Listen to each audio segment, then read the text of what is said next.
des gouvernements, des dirigeants d'organisations internationales, des représentants du secteur privé et de la société civile pour lancer une initiative sur le financement du développement dans le cadre du COVID-19 et en général. Cette initiative est axée sur des domaines qui sont essentiels à la survie et à la mise en œuvre d'une relance forte, notamment la liquidité mondiale, la stabilité financière et la vulnérabilité liée à la dette, et c'est avec le plus grand intérêt que j'attends ces conclusions prévues pour la semaine prochaine. Mais nous ne pouvons pas continuer à répondre de la sorte à risques globaux, systémiques et prévisibles par des solutions ad hoc. Cette pandémie est un signal d'alarme pour des catastrophes plus graves encore qui pourraient survenir, à commencer par la crise climatique. Si nous y répondons avec la désunion et la désorganisation dont nous avons été témoins cette année, je crains le pire. Nous avons besoin d'une gouvernance mondiale qui soit déterminée, coordonnée, souple et prête à réagir à l'éventail des défis auxquels nous devons faire face. Dans un monde où les menaces sont interconnectées, la solidarité est dans l'intérêt de chacun. Mr. President, many of the cross-border challenges we face today, from the climate crisis to rising inequality to cybercrime, involve interest groups, businesses, organizations, and entire sectors that are outside traditional concepts of global governance. These challenges cannot be addressed effectively by states alone.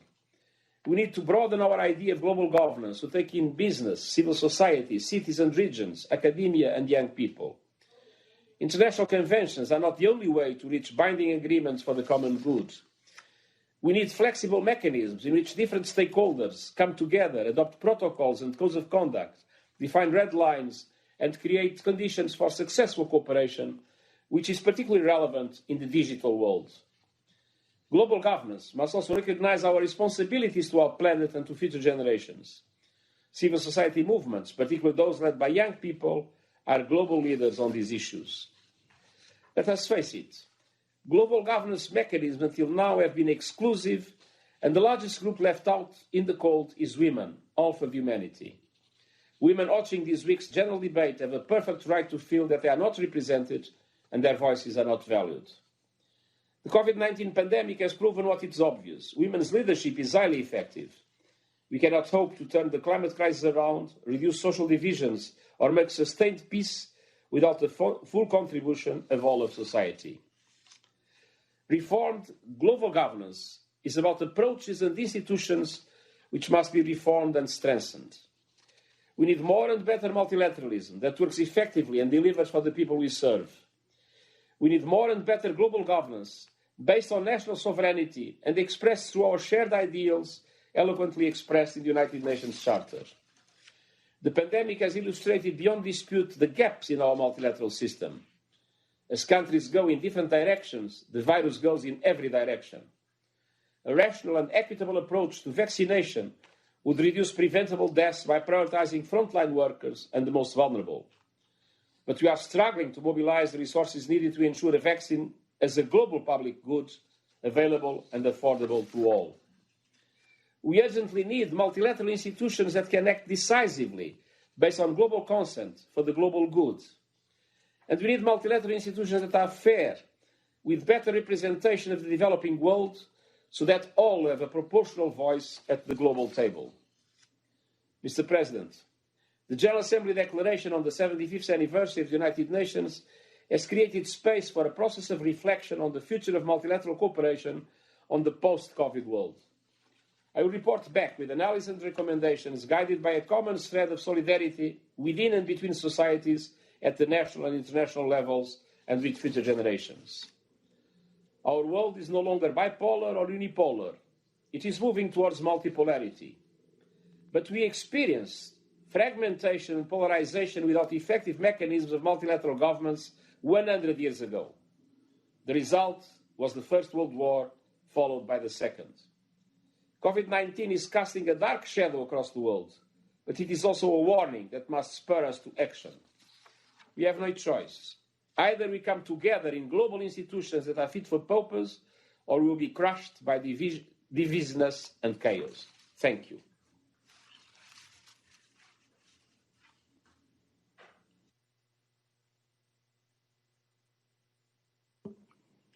Le secrétaire général devra quitter la séance à 11h en raison d'autres obligations. Nous tenons à le remercier une nouvelle fois d'avoir participé à la séance d'aujourd'hui. Je donne maintenant la parole à son Excellence M. Moussa Faki Mahamat, président de la Commission de l'Union africaine.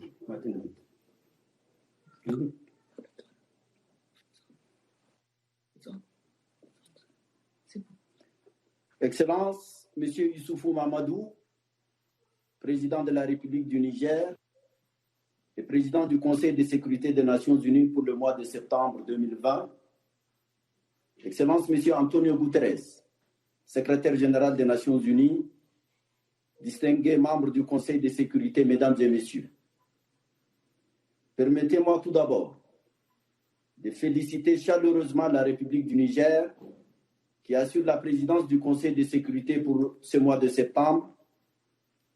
J'ai joint à ces félicitations tous les membres du Conseil de sécurité pour avoir programmé cette importante réunion, laquelle nous permet de nous pencher sur un sujet aussi pertinent que le maintien de la paix et de la sécurité internationale et la gouvernance mondiale post-Covid-19. La brève expérience de l'humanité dans les réponses à cette terrible pandémie nous interpelle sur la nature et les qualités de nos institutions de réponse à ce genre de périls planétaires. Cette expérience a démontré que la santé du genre humain est une question de paix et de sécurité de premier ordre. Une adaptation de nos dispositifs institutionnels est issue d'une extrême urgence. Il en résulte un élargissement significatif des responsabilités du Conseil de sécurité telle qu'elle découle de la Charte des Nations Unies. Excellences, Mesdames, Messieurs, les dévastations et ravages résultant de la propagation de la pandémie, tout le monde le sait, sont incommensurables. Les tissus sanitaires, industriels, économiques, éducatifs, scientifiques, culturels, religieux et sportifs sont profondément affectés et des centaines de millions de gens sont exposés à toutes les formes de précarité, de fragilité et d'incertitude. En dépit d'une exploitation positive et innovante des nouvelles technologies de la communication, l'activité diplomatique internationale s'est trouvée sérieusement perturbée du fait des restrictions inévitables de la mobilité internationale par air, terre et mer. Dans ces circonstances, l'élan de certains processus de paix s'est émoussé et les gains engrangés sont en train de s'effriter. Les urgences socio-sanitaires ont imposé des restrictions et des affectations drastiques, douloureuses des ressources aux exigences de réponse à la pandémie. À l'échelle de l'Afrique, la pandémie a réduit les activités de nos diverses opérations de soutien à la paix. Ainsi, le retrait de la MISOM et de la MINUAD, les opérations de la force mixte multinationale et de la force G5 Sahel, ainsi que le déploiement de 3000 soldats supplémentaires au Sahel ont subi de contre-coups dommageables. Les groupes armés et les organisations terroristes ont exploité la situation pour pousser leurs avantages tactiques, pour intensifier et étendre leurs activités criminelles. La région du Sahel, le bassin du lac Tchad, la Somalie et la province de Cabo Delgado, au nord du Mozambique, en sont des illustrations éloquentes. La pandémie a accentué les inégalités préexistantes entre les riches et les pauvres, ainsi que la vulnérabilité des femmes et des jeunes filles, lesquelles ont été soumises à des niveaux sans précédent de violences domestiques, y compris des violences sexuelles et sexistes. Excellences, Mesdames et Messieurs, l'Assemblée générale des Nations unies a été perspicace en adoptant la résolution 74-270 le 2 avril 2020 qui appelle à l'intensification de la coopération internationale pour contenir et vaincre la pandémie. De même, votre honorable organe a été dans la même logique en adoptant le 1er juillet 2020 la résolution 2532. Par la reconnaissance de la menace sans précédent que représente la pandémie pour la promotion et le maintien de la paix et de la sécurité internationale, il s'est situé au niveau des vrais enjeux. L'Organisation mondiale de la santé a été exemplaire dans ce combat universel. Je tiens à la féliciter pour le rôle de premier plan qu'elle joue non seulement dans la lutte mondiale contre la pandémie, mais aussi dans les efforts visant à mettre au point un vaccin COVID-19. Il est de notre devoir collectif de soutenir fermement de tels efforts. C'est dans cette voie que son Excellence Cyril Ramaphosa, président de la République d'Afrique du Sud et président en exercice de l'Union africaine, avec le ferme soutien de la Commission de l'Union africaine, s'est fait le champion de la réponse africaine à la pandémie. Sous son leadership, le bureau de la conférence des chefs d'État et du gouvernement de l'Union africaine s'est engagé dans une mobilisation sans précédent pour concrétiser la stratégie continentale de réponse. La création du Fonds spécial africain dévolu à la résistance à la COVID-19, la mobilisation des équipements sanitaires, les formations du personnel sanitaire africain, redéploiement d'envoyés spéciaux sur tous les fronts de résistance, le combat pour la réduction, suspension, voire annulation de la dette ne seront que quelques jalons de cette lutte d'envergure.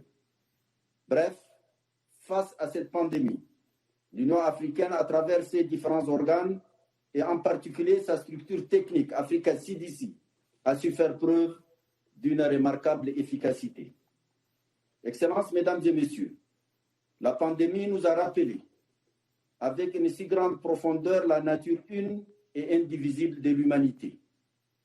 Elle a montré subséquemment l'impertinence de l'unilatéralisme et des absurdités, des entraves au multilatéralisme et des défiances à la solidarité et à la générosité, au-delà des frontières dérisoires et des murs artificiels entre les humains.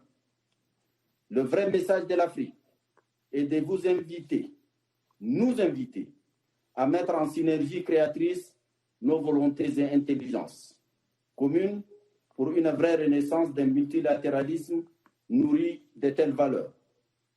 C'est l'espérance venue des profondeurs des peuples du monde pour une gouvernance mondiale démocratique et performante. Permettez-moi, avant de finir, de me féliciter du partenariat entre l'Union africaine et les Nations unies et apprécier l'engagement personnel très fort et le leadership du secrétaire général Antonio Guterres. Je souhaite des délibérations fructueuses et je vous remercie de votre haute attention. Je lance à M. Moussa Faki de son exposé. Je vais maintenant faire une déclaration à ma qualité de président du Niger. Monsieur le chef d'État et de gouvernement, Monsieur le secrétaire général des Nations Unies, Monsieur le président de la Commission de l'Union africaine, Mesdames et Messieurs, je tiens à vous remercier vivement pour votre participation effective à la présente réunion de haut niveau. À ma qualité de président du Conseil de sécurité, je suis honoré de pouvoir échanger avec vous sur ce que doit être la gouvernance mondiale post-Covid. Seule une crise effective ou ressentie comme telle produit un changement, dit-on. Nous avons manqué l'occasion de procéder à un changement réel au moment de la crise financière de 2008. Alors nous manquons l'opportunité que nous offre la COVID-19 de refonder la gouvernance mondiale. Quels sont les défis de notre temps et quelle gouvernance pour répondre à ces défis? Le premier défi que je souhaite évoquer porte sur la gouvernance politique mondiale. Sur ce plan, lors de la 74e session de l'Assemblée générale des Nations unies, j'avais déjà réaffirmé le besoin de soutenir le secrétaire général dans ses efforts visant à réformer notre organisation en vue de mettre en place un système multilatéral plus démocratique. Ce qui était valable il y a 75 ans ne l'est plus aujourd'hui. Le fonctionnement de l'Assemblée générale, de la Commission économique et sociale, du Conseil de sécurité doit répondre à la situation actuelle du monde. S'agissant en particulier du Conseil de sécurité, où nous sommes fiers de siéger, toutes les régions du monde, dont l'Afrique, doivent être représentées de façon équitable. Il faut augmenter le nombre de sièges permanents et supprimer le droit de veto ou l'étendre aux nouveaux membres permanents pour asseoir la démocratie et l'équité. L'Afrique a du reste une position commune sur cette question. Elle est exprimée à travers le consensus des réunis. Quant à l'Assemblée générale des Nations unies, la demande persistante des États membres est celle d'un rééquilibrage des pouvoirs entre elle et le Conseil de sécurité. Le second défi porte sur les questions de paix et de sécurité. Au regard des limites objectives ou des limites observées du concept de maintien de la paix, il est urgent de revenir au concept de la sécurité collective et donner plus de poids aux opérations des Nations unies sous le chapitre 7. La nature des conflits évolue. Les missions des forces des Nations unies doivent également évoluer. La plus grande menace actuelle sur la paix et la sécurité mondiale provient des organisations criminelles non étatiques et terroristes. Cette exigence du retour au concept de la paix collective ne peut s'accommoder de droit de veto, car aucun État ne doit avoir le droit de bloquer les décisions de la communauté internationale face à une menace collective sur la base de ses propres intérêts ou de ses amitiés. Par ailleurs, le risque d'une confrontation entre États, notamment entre grandes puissances, n'est pas nul. Que l'une ou l'autre de ces puissances tombe dans le piège de Thucydide n'est pas à exclure. La communauté internationale doit travailler à conjurer une telle éventualité, y compris à travers la dénucléarisation de notre planète. Le troisième défi porte sur l'aggravation des inégalités. Inégalités entre les pays et inégalités à l'intérieur des mêmes pays. La difficulté ne réside pas tant dans le fait de concevoir de nouvelles idées que d'échapper aux anciennes, disait un éminent économiste. C'est pourquoi c'est toujours après des chocs que le monde se réforme. Le paradigme actuel date des lendemains des deux chocs pétroliers de 1973 et 1979. Sa domination sans partage a même fait croire à la fin de l'histoire. Mais il a produit des inégalités telles que le monde est dans ce domaine dans la situation où il était à la fin du 19e siècle. L'écart entre les plus riches et les plus pauvres se creuse et la classe moyenne, un des socles de la démocratie moderne, s'affaiblit. L'écart entre les plus riches et les plus pauvres est aujourd'hui plus important qu'il ne l'était dans la Rome antique, où l'économie était fondée sur l'esclavage. Tous les spécialistes sont d'accord pour dire que cette tendance va s'amplifier dans le contexte actuel de croissance économique faible et de rendement élevé du capital. Cette escalade des inégalités est la plus grande menace à laquelle l'économie mondiale doit faire face.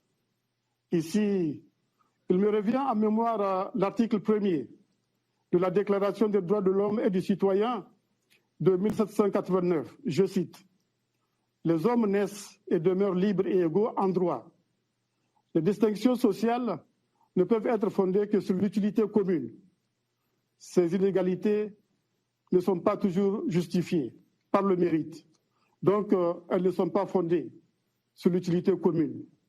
Elles sont incompatibles avec les principes de justice sociale qui sont au fondement des sociétés démocratiques.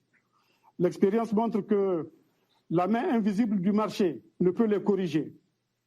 Pour réduire les inégalités, il faut non seulement investir massivement dans l'éducation et la formation, mais aussi concevoir et mettre en œuvre des politiques économiques expansionnistes et mettre en place une taxe sur les transactions financières ou même, pourquoi pas, un impôt progressif mondial sur le capital, ce qui permet par ailleurs de mettre fin à la concurrence fiscale à laquelle se livrent les États aujourd'hui. La lutte contre les inégalités exige une réforme en profondeur du FMI, de la Banque mondiale et de l'OMC. Mesdames et messieurs, le quatrième défi porte sur la lutte contre la pauvreté. Le temps est venu de construire un monde sans pauvreté. Un monde sans pauvreté est d'ailleurs la devise de la Banque mondiale. Par ailleurs, permettez-moi de rappeler l'article 25 de la Déclaration universelle des droits de l'homme de 1948. Je cite: « Toute personne a droit à un niveau de vie suffisant pour assurer sa santé, son bien-être et ceux de sa famille, notamment pour l'alimentation, l'habillement, le logement, les soins médicaux ainsi que les services sociaux nécessaires. Elle a droit à la sécurité en cas de chômage, de maladie, d'invalidité, de veuvage, de vieillesse ou dans les autres cas de perte de ses moyens de subsistance par suite de circonstances indépendantes de sa volonté. » Fin de citation. Pour garantir ce droit, une guerre totale doit être déclarée à la pauvreté. Nous produisons suffisamment de richesses dans le monde pour éradiquer. Nous pouvons vaincre les deux chevaliers de l'Apocalypse que constituent la faim et les maladies. Rien ne doit nous arrêter dans ce combat, car la pauvreté détruit la liberté et la dignité. Elle constitue le terreau sur lequel se développent le terrorisme et le crime organisé. Voilà pourquoi un débat sans préjugés doit être engagé sur l'institution d'un revenu universel de base pour chaque individu. Des expériences ont prouvé que cela n'incite pas à la paresse ou à l'oisiveté. Nous en avons les preuves au Niger avec les transferts inconditionnels d'argent que nous réalisons au bénéfice des populations les plus vulnérables. La lutte contre la pauvreté, notamment contre le chômage, exige un meilleur partage du temps de travail. Elle exige également la réforme des institutions financières et économiques mondiales. Elle exige aussi qu'on mette fin à cette mondialisation qui accepte la libre circulation des capitaux, des biens et services, mais refuse celle des personnes. En effet, seuls 3% de la population mondiale vivent ailleurs que dans leur pays d'origine. S'agissant de l'Afrique, qui concentre 90% des personnes vivant sous le seuil de pauvreté, la lutte contre la pauvreté passe par des financements massifs en vue de la mise en œuvre de l'agenda 2063. Mesdames et messieurs, le cinquième défi est relatif au changement climatique. Depuis le début de l'ère industrielle, nous avons eu des modèles de développement qui agressent la nature. Celle-ci se venge contre nous à travers les phénomènes climatiques extrêmes, les nombreux ouragans et tempêtes, les inondations, les sécheresses, les fontes des glaciers, les hausses du niveau des mers et océans, l'érosion des côtes, l'apparition de nouvelles maladies, l'atteinte à la biodiversité, etc., en sont les signes évidents. Du reste, le groupe d'experts intergouvernemental sur l'évolution du climat, le GIEC, a régulièrement attiré l'attention sur le réchauffement de notre planète. Notre modèle de production est générateur de nuisances écologiques, avec de graves conséquences pour la planète. Le Fonds mondial de la faune sauvage estime que plus de 50% des vertébrés ont disparu au cours des 40 dernières années. Quant à la population globale d'animaux sauvages, elle est en déclin de plus de 68%. Le nouveau paradigme post-Covid-19 doit tenir compte de cela et appeler à la mise en œuvre complète et urgente de l'accord de Paris. Mesdames et messieurs, il convient donc de se rendre à l'évidence que les instruments mis en place au lendemain de la Seconde Guerre mondiale ne suffisent plus pour faire face aux défis de la pauvreté, des inégalités sociales, du changement climatique, du terrorisme, du crime organisé et de la cybercriminalité, de la coexistence pacifique, de la paix et de la sécurité mondiale. La pandémie de la COVID-19 marque incontestablement la fin d'une époque. Elle a mis en évidence l'urgente nécessité de repenser notre système de sécurité collective. Elle a montré la réalité de notre humanité et de tous les pays du monde qui se sont tous trouvés égaux devant la souffrance, grands ou petits, riches ou pauvres, faibles ou puissants. Il nous revient à tous de travailler ensemble pour tirer les enseignements nécessaires et réfléchir sur les réformes indispensables de la gouvernance mondiale. Il faut que nous créions un monde de l'après-COVID-19 porteur de paix, de solidarité et de prospérité pour tous. Un monde de dignité, d'égalité, de justice et de liberté. Je vous remercie de votre aimable attention.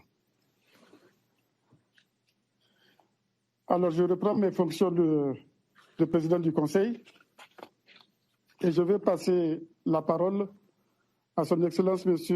Cyril Ramaphosa, président de l'Afrique du Sud.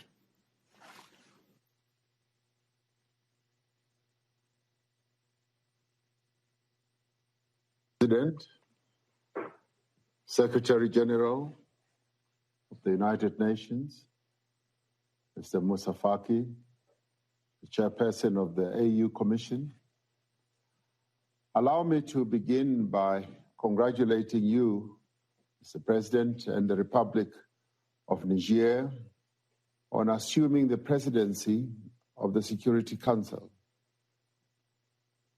Please be assured of South Africa's full support and cooperation. The threat to lives, livelihoods, and social stability posed by COVID-19 has significant consequences for global peace and security. Situations of instability and conflict have the potential to worsen, and there is a possibility of new forms of social unrest that are emerging. Vital gains made in political processes towards peace are also under threat. It is our collective expectation as the international community that the United Nations Security Council will continue to play a key role in ensuring that this pandemic does not undermine international peace and security in any country in the world.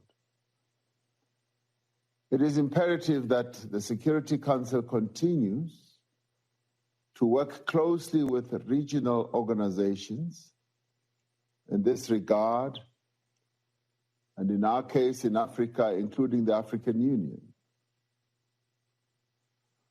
We must coordinate our efforts and strengthen multilateralism if we are to contain the damage that this pandemic could cause.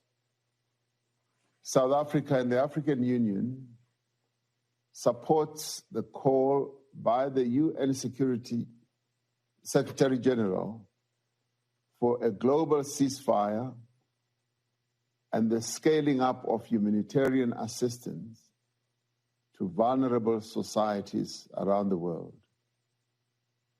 South Africa calls on all parties to armed conflict to use this opportunity to work towards peaceful resolution of conflicts and all of them addressing the humanitarian needs of their own populations. We further support the call for the waiving of unilateral punitive measures, such as sanctions, during the pandemic to enable affected countries to secure much-needed supplies and support. To maintain peace and security, we need a Security Council that better reflects and represents the United Nations membership in keeping with the principle of sovereignty, of equality of all nations. This will ensure that the interests of the few will not undermine the efforts at finding solutions to emerging crises that are global in nature. As we look to the post-COVID era process of reconstruction, we have to address the economic, social, humanitarian, and environmental needs of countries. We have to act with urgency to achieve the Sustainable Development Goals. As the international community, let us choose cooperation above unilateralism. And we would also say it is best to choose solidarity above isolation. We should also have the courage to choose unity of purpose above narrow self-interest. I'm sure that we can emerge from this great adversity strengthened and even more united. Mr. President, I thank you.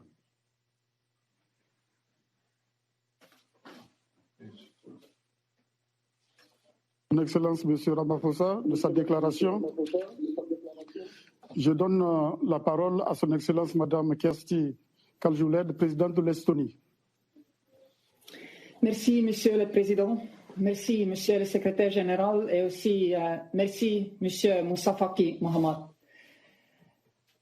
Great to be with you all and discuss the post-COVID governance in our global world. First of all, of course, I would like to reiterate Estonian support to the Secretary General Guterres' call for global ceasefire and call everybody to support it by the end of the year.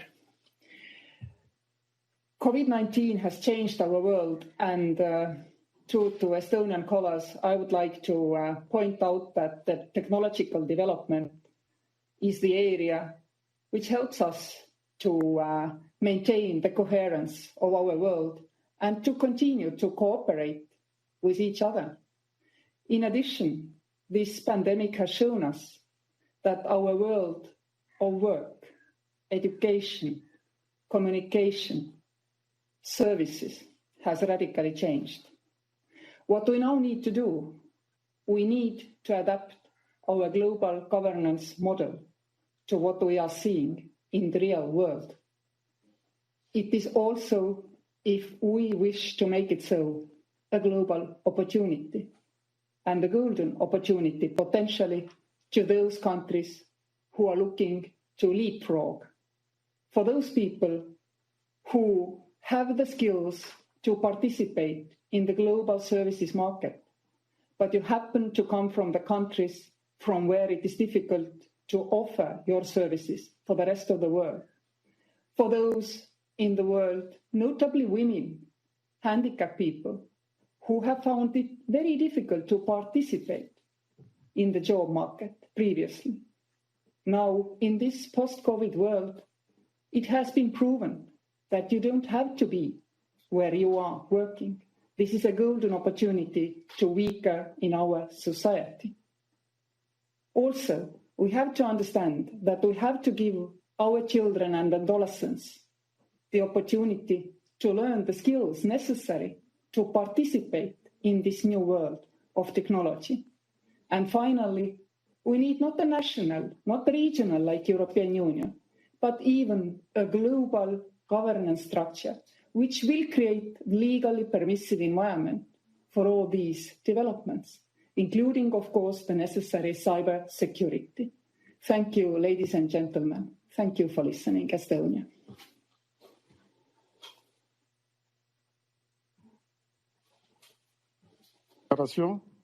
Je donne maintenant la parole à Son Excellence Monsieur Kais Saïed, président de la Tunisie.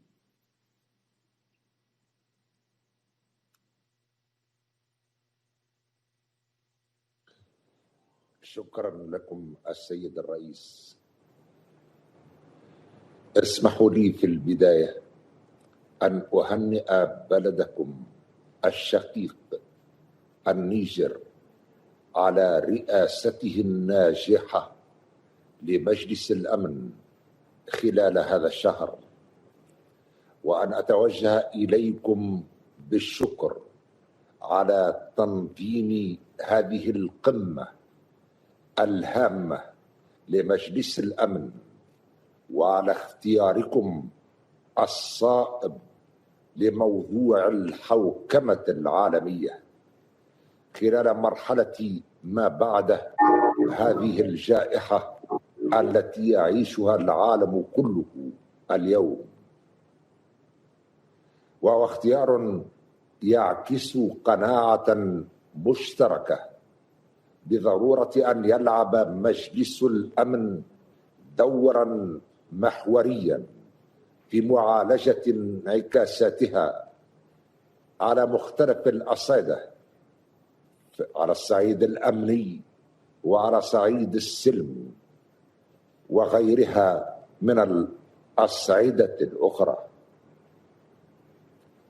كما لا يفوتني بهذه المناسبة أن أشكر السيد الأمين العام على إحاطته القيمة، وأن أجدد لكم دعم تونس الثابت ومساندتها لمبادراته البناءة لمزيد نجاعة عمل المنظمة، وعلى حشده الجهود الدولية بهدف مساعدة الدول والشعوب على مجابهة هذه الجائحة وتطويق تأثيراتها والحد من انتشارها.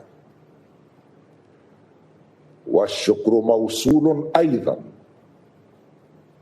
للسيد رئيس مفوضية الاتحاد الإفريقي على مداخلاته وعلى الجهود المتواصلة التي تبذلها المفوضية ومجلس السلم والأمن من أجل إسكات البنادق في مختلف أرجاء إفريقيا وتعزيز قدرات البلدان الإفريقية على مواجهة هذه الجائحة. السيد الرئيس،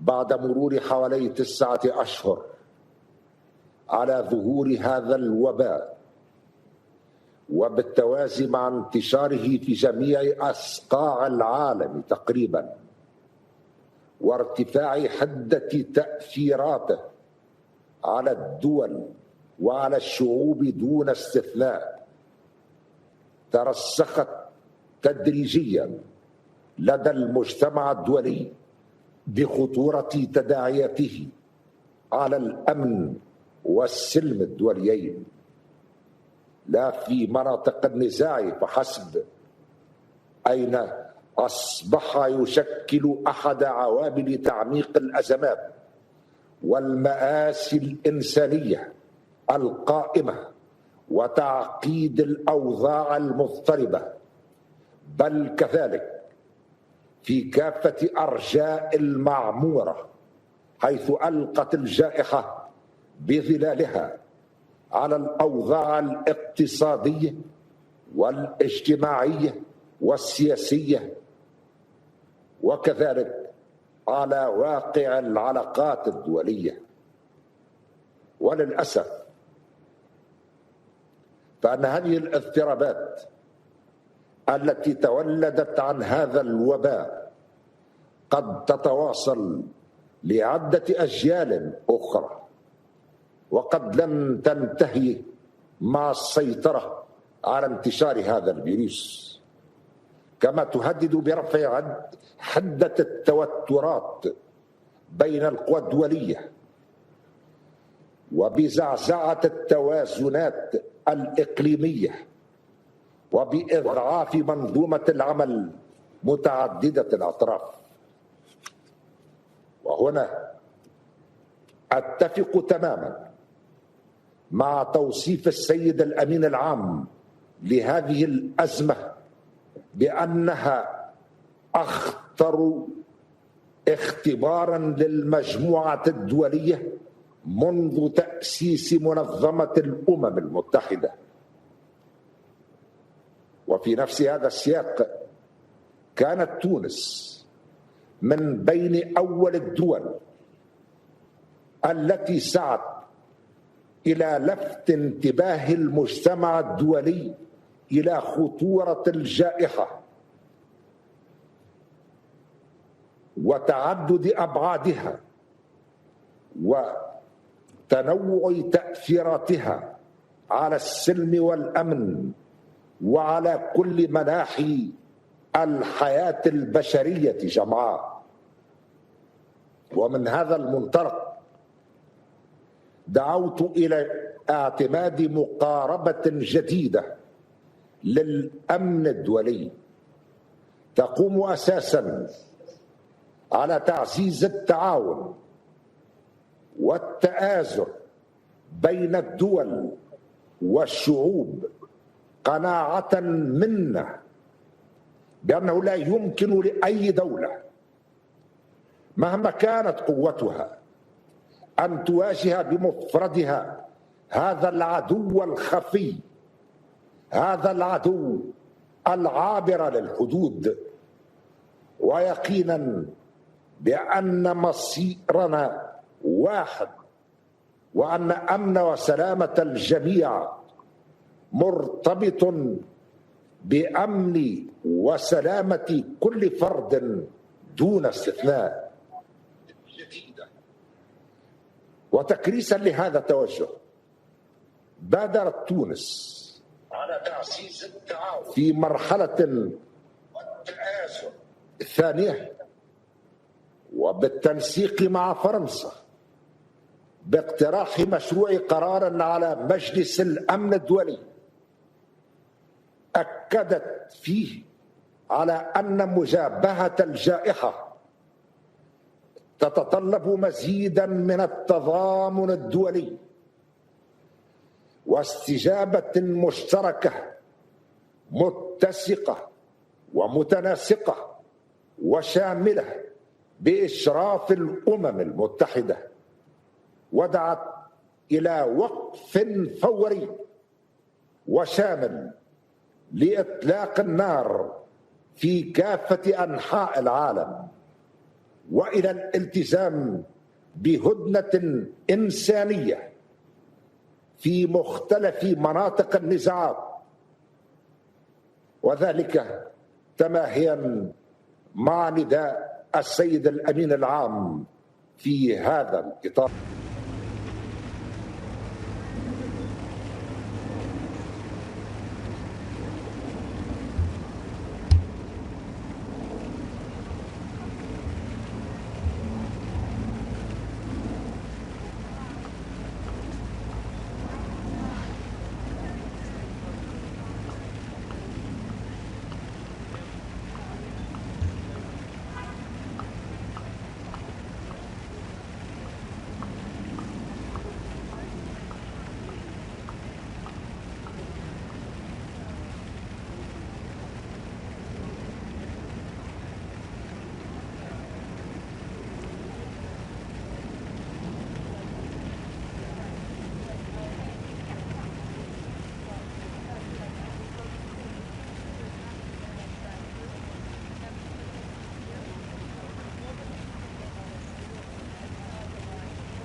من الأمن والاستقرار والتنمية والتمتع الكامل بجميع حقوق الإنسان، وخاصة منها الحقوق الاقتصادية والاجتماعية والثقافية. السيد الرئيس، أن المتغيرات التي أفرزتها وما زالت تفرزها هذه الجائحة على العلاقات الدولية، ويرى البعض أنها قد تؤسس لنظام عالمي جديد بمفاهيم مختلفة وآليات عمل جديدة ستغير كل شيء، تحيلنا بلا شك إلى التفكير في مستقبل حوكمة العالم الذي سيكون في كل الحالات مختلفا عما كان عليه قبل انتشار هذا الوباء.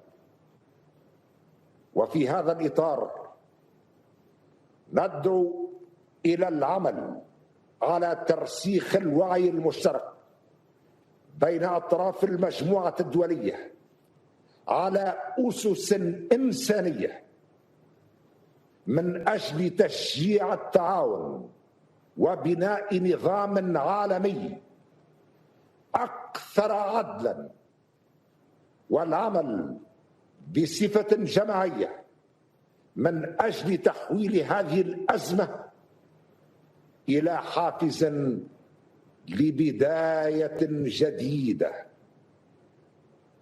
تبني نظم حوكمة مختلفة في كافة المجالات، قادرة على التعامل مع كل التحديات بما فيها التحديات القادمة. ولن يتأتى هذا إلا من خلال استخلاص العبر وإعادة النظر في الأولويات والتشبث بقيم التضامن والتعاون التي تمثل أحد أهم مصادر قوة المجتمعات في مواجهة الأزمات ورفع التحديات.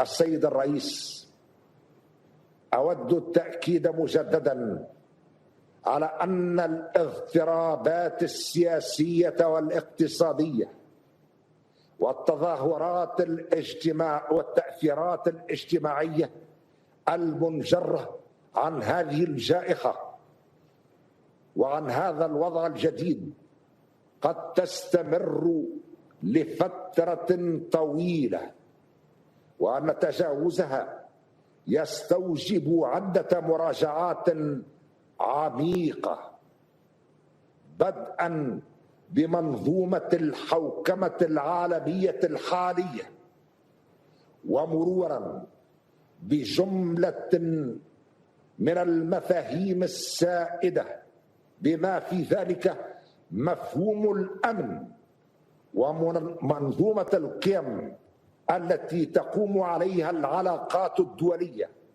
ووصولا إلى أنموذج تنمية نريده بناء وتمهيدا للأجيال التي ستأتي من بعدنا.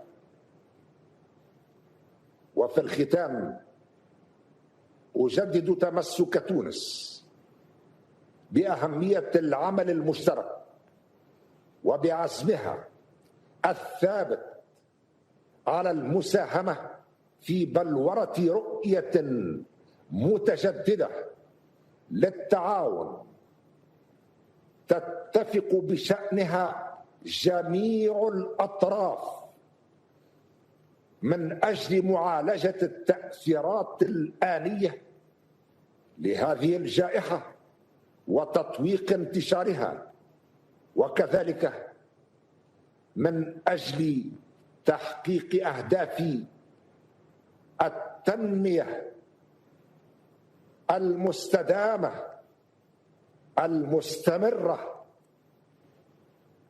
لسنة 30 و2000 وعدم ترك أحد يتخلف عن الركب بما يحفظ كرامة الإنسان ويسمح لشعوب العالم بتسخير جهودها كلها وطاقاتها جميعها لتحقيق التنمية الشاملة وتحقيق التواصل والتضامن.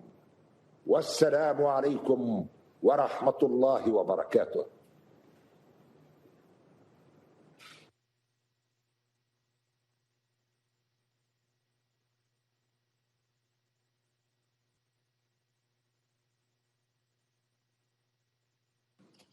Je vais maintenant passer la parole au représentant de la Chine.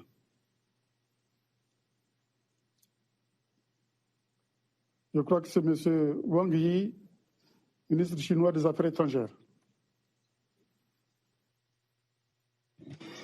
Mr. President, Mr. Secretary General, as the world commemorates the 75th anniversary of the United Nations, the Security Council is holding this summit debate proposed by President Mahamadou Issoufou to discuss COVID-19 global governance. China welcomes and supports this initiative. I listened carefully to the interventions by the leaders, including President Faki. We commend our commitment to multilateralism in a bid to enhance global governance. We fully support Secretary General Guterres' all-along initiative on a global ceasefire. Earlier this week, President Xi Jinping spoke at a high-level meeting on the 75th anniversary of the UN and at the general debate. He addressed a series of key questions from a strategic, long-term, and historical perspective. What kind of world will we, humanity, live in? What kind of country will China look like? And what kind of UN is needed for the world? The answers, as President Xi underlined, lie in the steadfast commitment to the path of multilateralism and to the UN-centered international system, and a joint efforts to build a community with a shared future for humankind and new type of international relations. Many leaders have also recalled the founding missions of the UN, expressed strong support for multilateralism, and displayed a shared aspiration for defeating COVID-19 with solidarity and pursuing peace and development. As we meet, global threats and challenges continue to rise.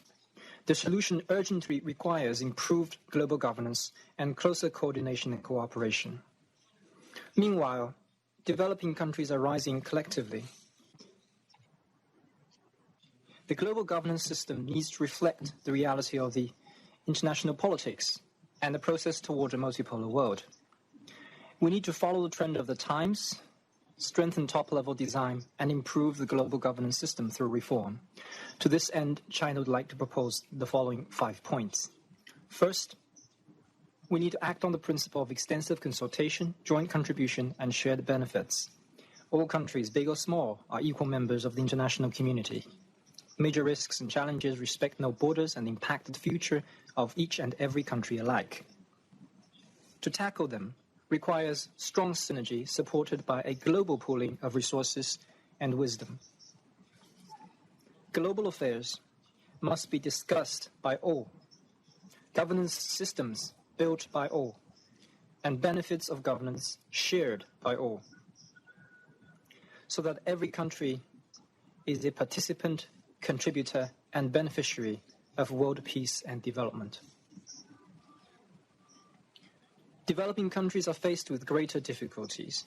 There is every need to make sure that their voices are heard, their concerns are respected, and their rights and interests are safeguarded, which is an embodiment of international justice.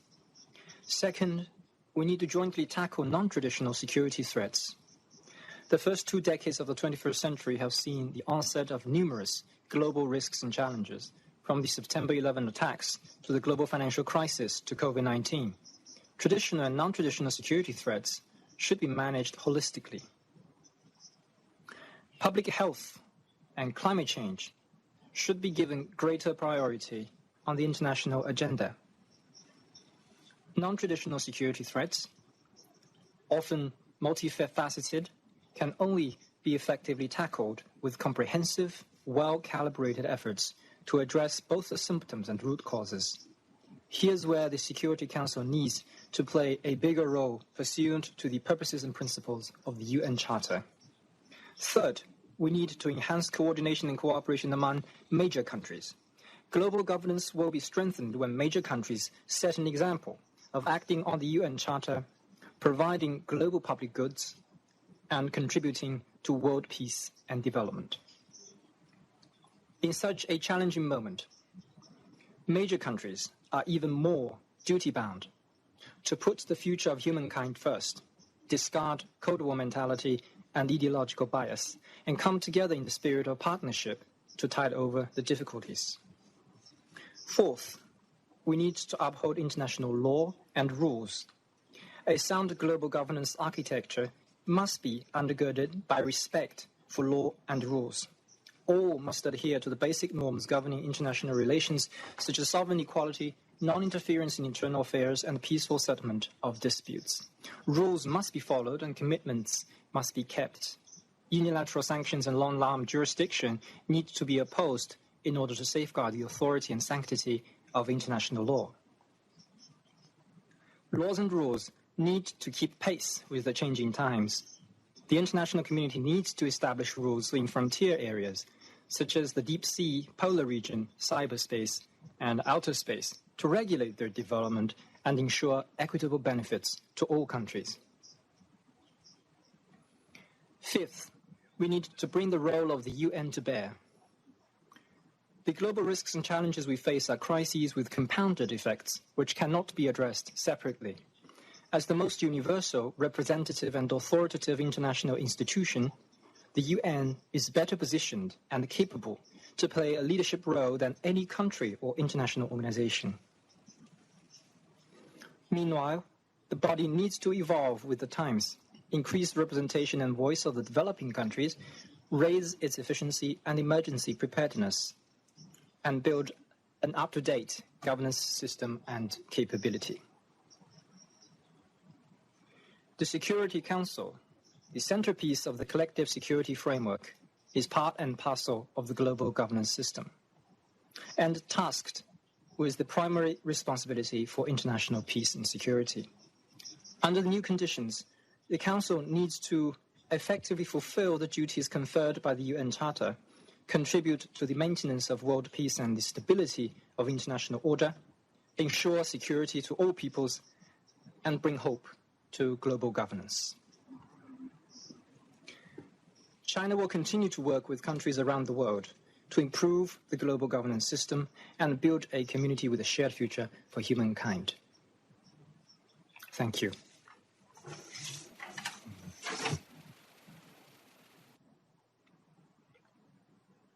Pour votre déclaration.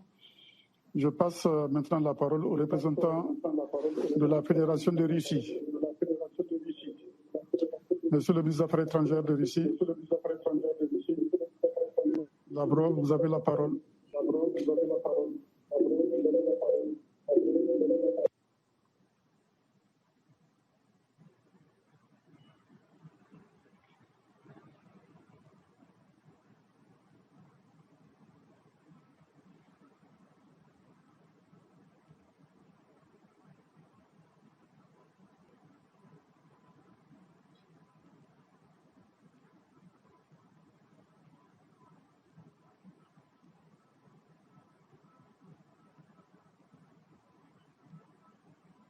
I'm sorry, there's no sound.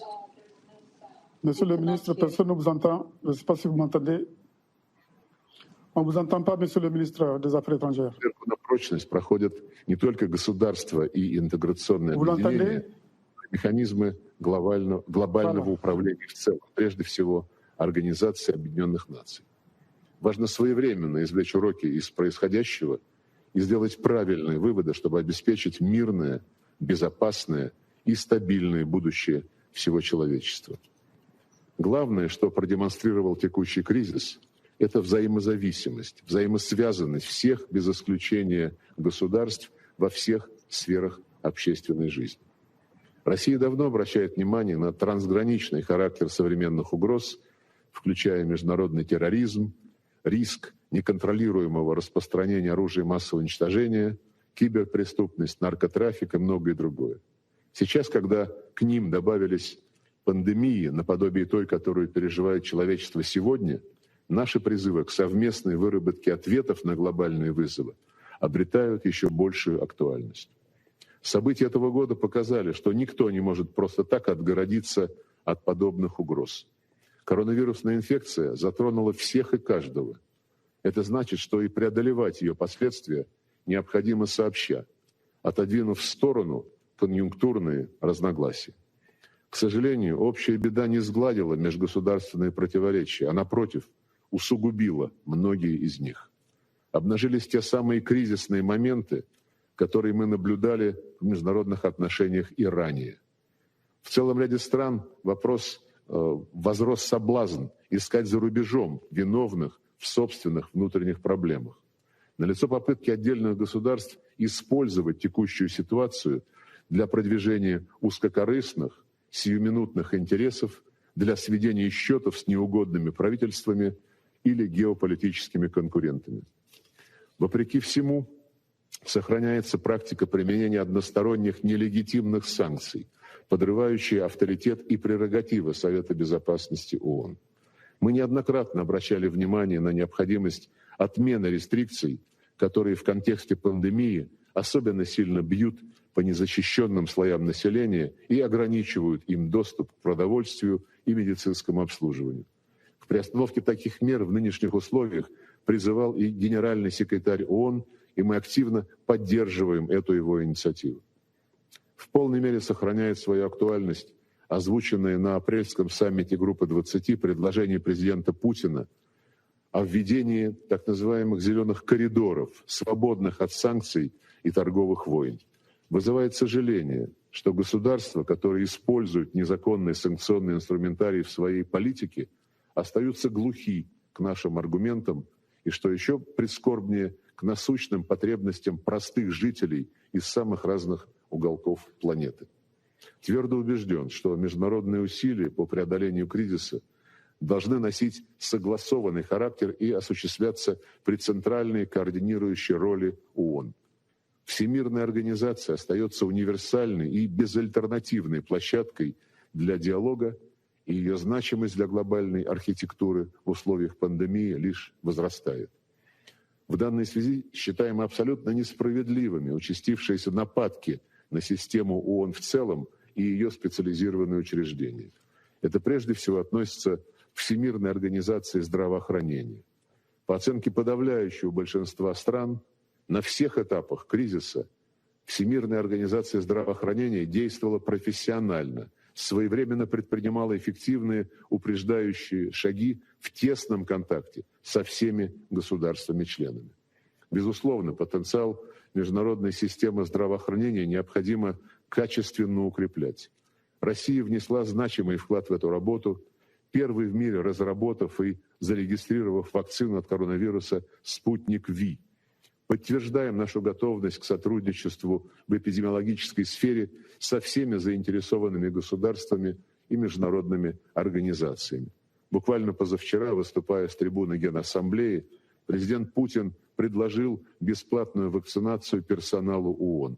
Это наш ответ на обращение ООНовских коллег, и Россия, как подчеркнул президент Путин, не могла остаться безучастной к этим обращениям.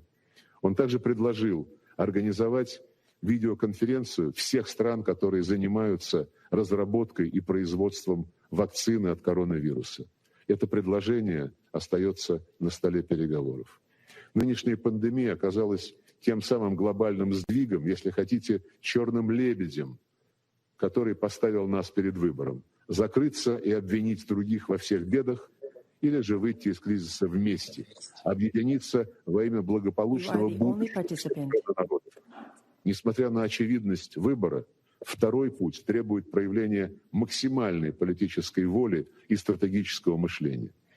Считаем, что начать стоит с честного и открытого этого диалога в первую очередь между постоянными членами Совета Безопасности, которые в соответствии с уставом несут особую ответственность за поддержание международного мира и безопасности.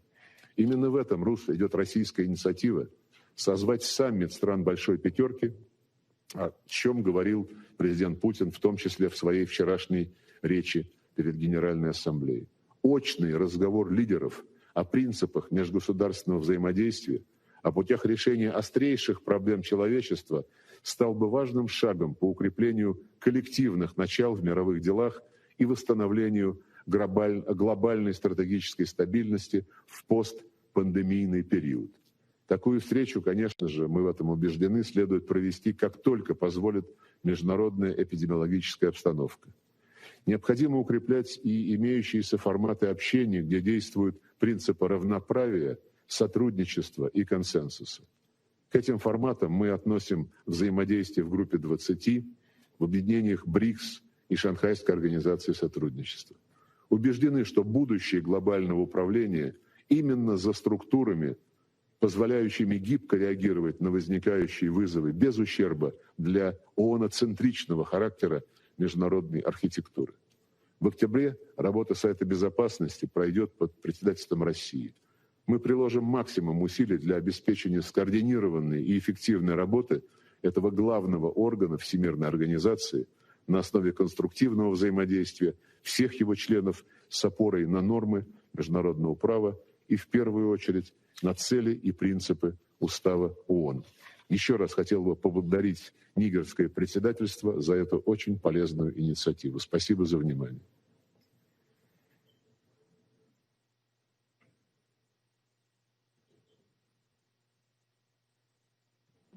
Je passe maintenant la parole aux représentants de Saint-Vincent et les Grenadines.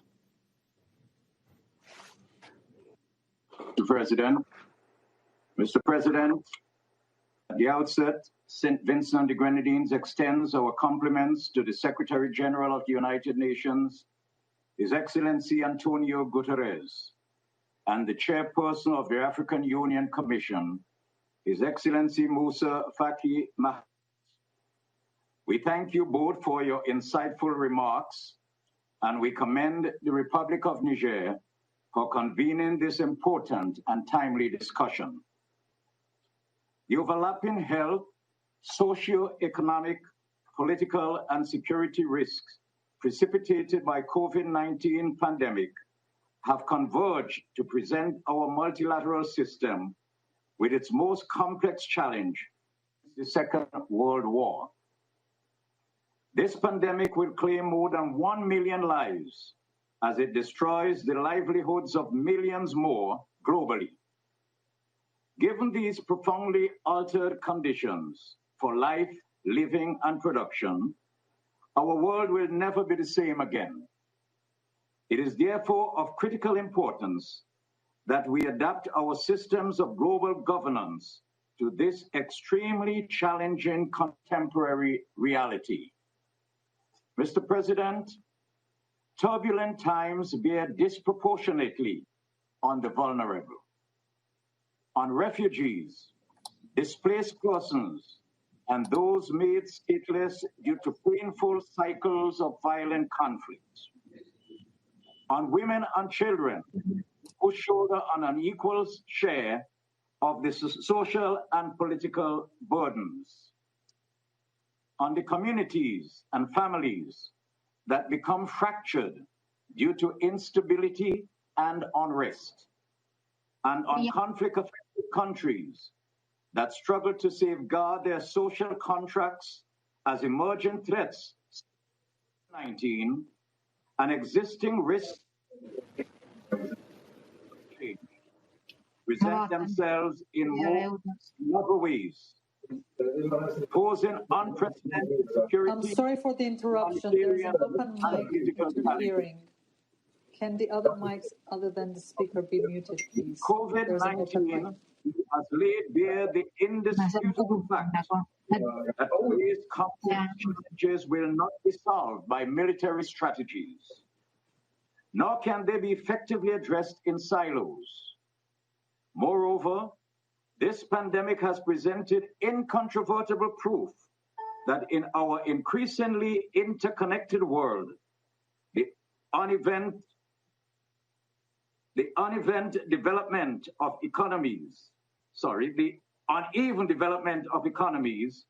healthcare systems, and governance institutions produce vulnerabilities that affect us all. We can only protect ourselves by protecting each other. In this regard, we can and we must do better to build capacities for the most vulnerable among us and to promote inclusivity, peace, and resilience in accordance with the 2030 Agenda for Sustainable Development. This remains the primary blueprint for a peaceful, just, and secure world. In order to tackle the root causes of insecurity and to ensure that conflict-affected countries are able to restore trust in public institutions, repair their social fabrics, and advance political processes to achieve national unity and reconciliation, St. Vincent and the Grenadines emphasizes the need for predictable and reliable development financing. We reiterate our calls to developed countries to honor their overseas development assistance commitments. We also reiterate a lack of meaningful action by some states to curb their emissions and to set and honor ambitious pledges for climate adaptations and mitigations serves to perpetuate climate-driven security risks in many fragile contexts. To those that suffer the effects of climate hazards, this failure by major emitters is an act of hostility. From Haiti to the Horn of Africa to the Middle East, the peace and security implications of climate change must be comprehensively acknowledged and robustly addressed. Mr. President, as we embark on the decade of action to accelerate the Sustainable Development Goals, integrated and coherent strategies of United Nations organs and in their respective mandates are urgently needed. Only multilateralism that places people at its center, considers the needs and perspectives of all member states equally, and fully respects the guiding principles of international law, can we effectively address the challenges of the 21st century. I thank you for listening.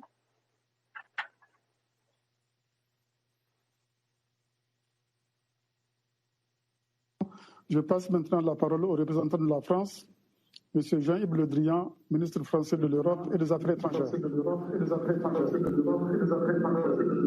Monsieur le Président du Conseil de sécurité, cher Mamadou Issoufou, Monsieur le Secrétaire général des Nations Unies, Mesdames et Messieurs les chefs d'État, Monsieur le Président de la Commission de l'Union africaine, cher Moussa Faki, Mesdames et Messieurs, chers collègues, la loi dans laquelle nous vivons, c'est dans le monde dans lequel nous vivons, c'est l'interdépendance. Chaque jour, la crise pandémique dans laquelle nous sommes plongés depuis 6 mois nous le rappelle brutalement. Qu'on le veuille ou non, la santé de nos concitoyens, la vitalité de nos économies, l'équilibre de nos sociétés sont désormais intimement liés et nous devons en tirer toutes les conséquences en faisant dans tous les domaines le seul choix raisonnable qui soit, c'est-à-dire le choix de l'action collective et de la coopération internationale. Face à cette crise, qui est bien plus qu'une crise sanitaire, nous devons faire bloc et ce Conseil doit pleinement jouer son rôle au service de la stabilité internationale. C'est la raison pour laquelle, cher Mamadou, je tiens tout particulièrement à saluer votre initiative de faire porter aujourd'hui les travaux de ce Conseil sur les leçons que nous pouvons tirer de cette crise au plan de la gouvernance. Notre rôle, c'est d'abord d'empêcher qu'à la faveur des circonstances actuelles, de nouveaux seuils soient franchis dans la brutalisation du monde.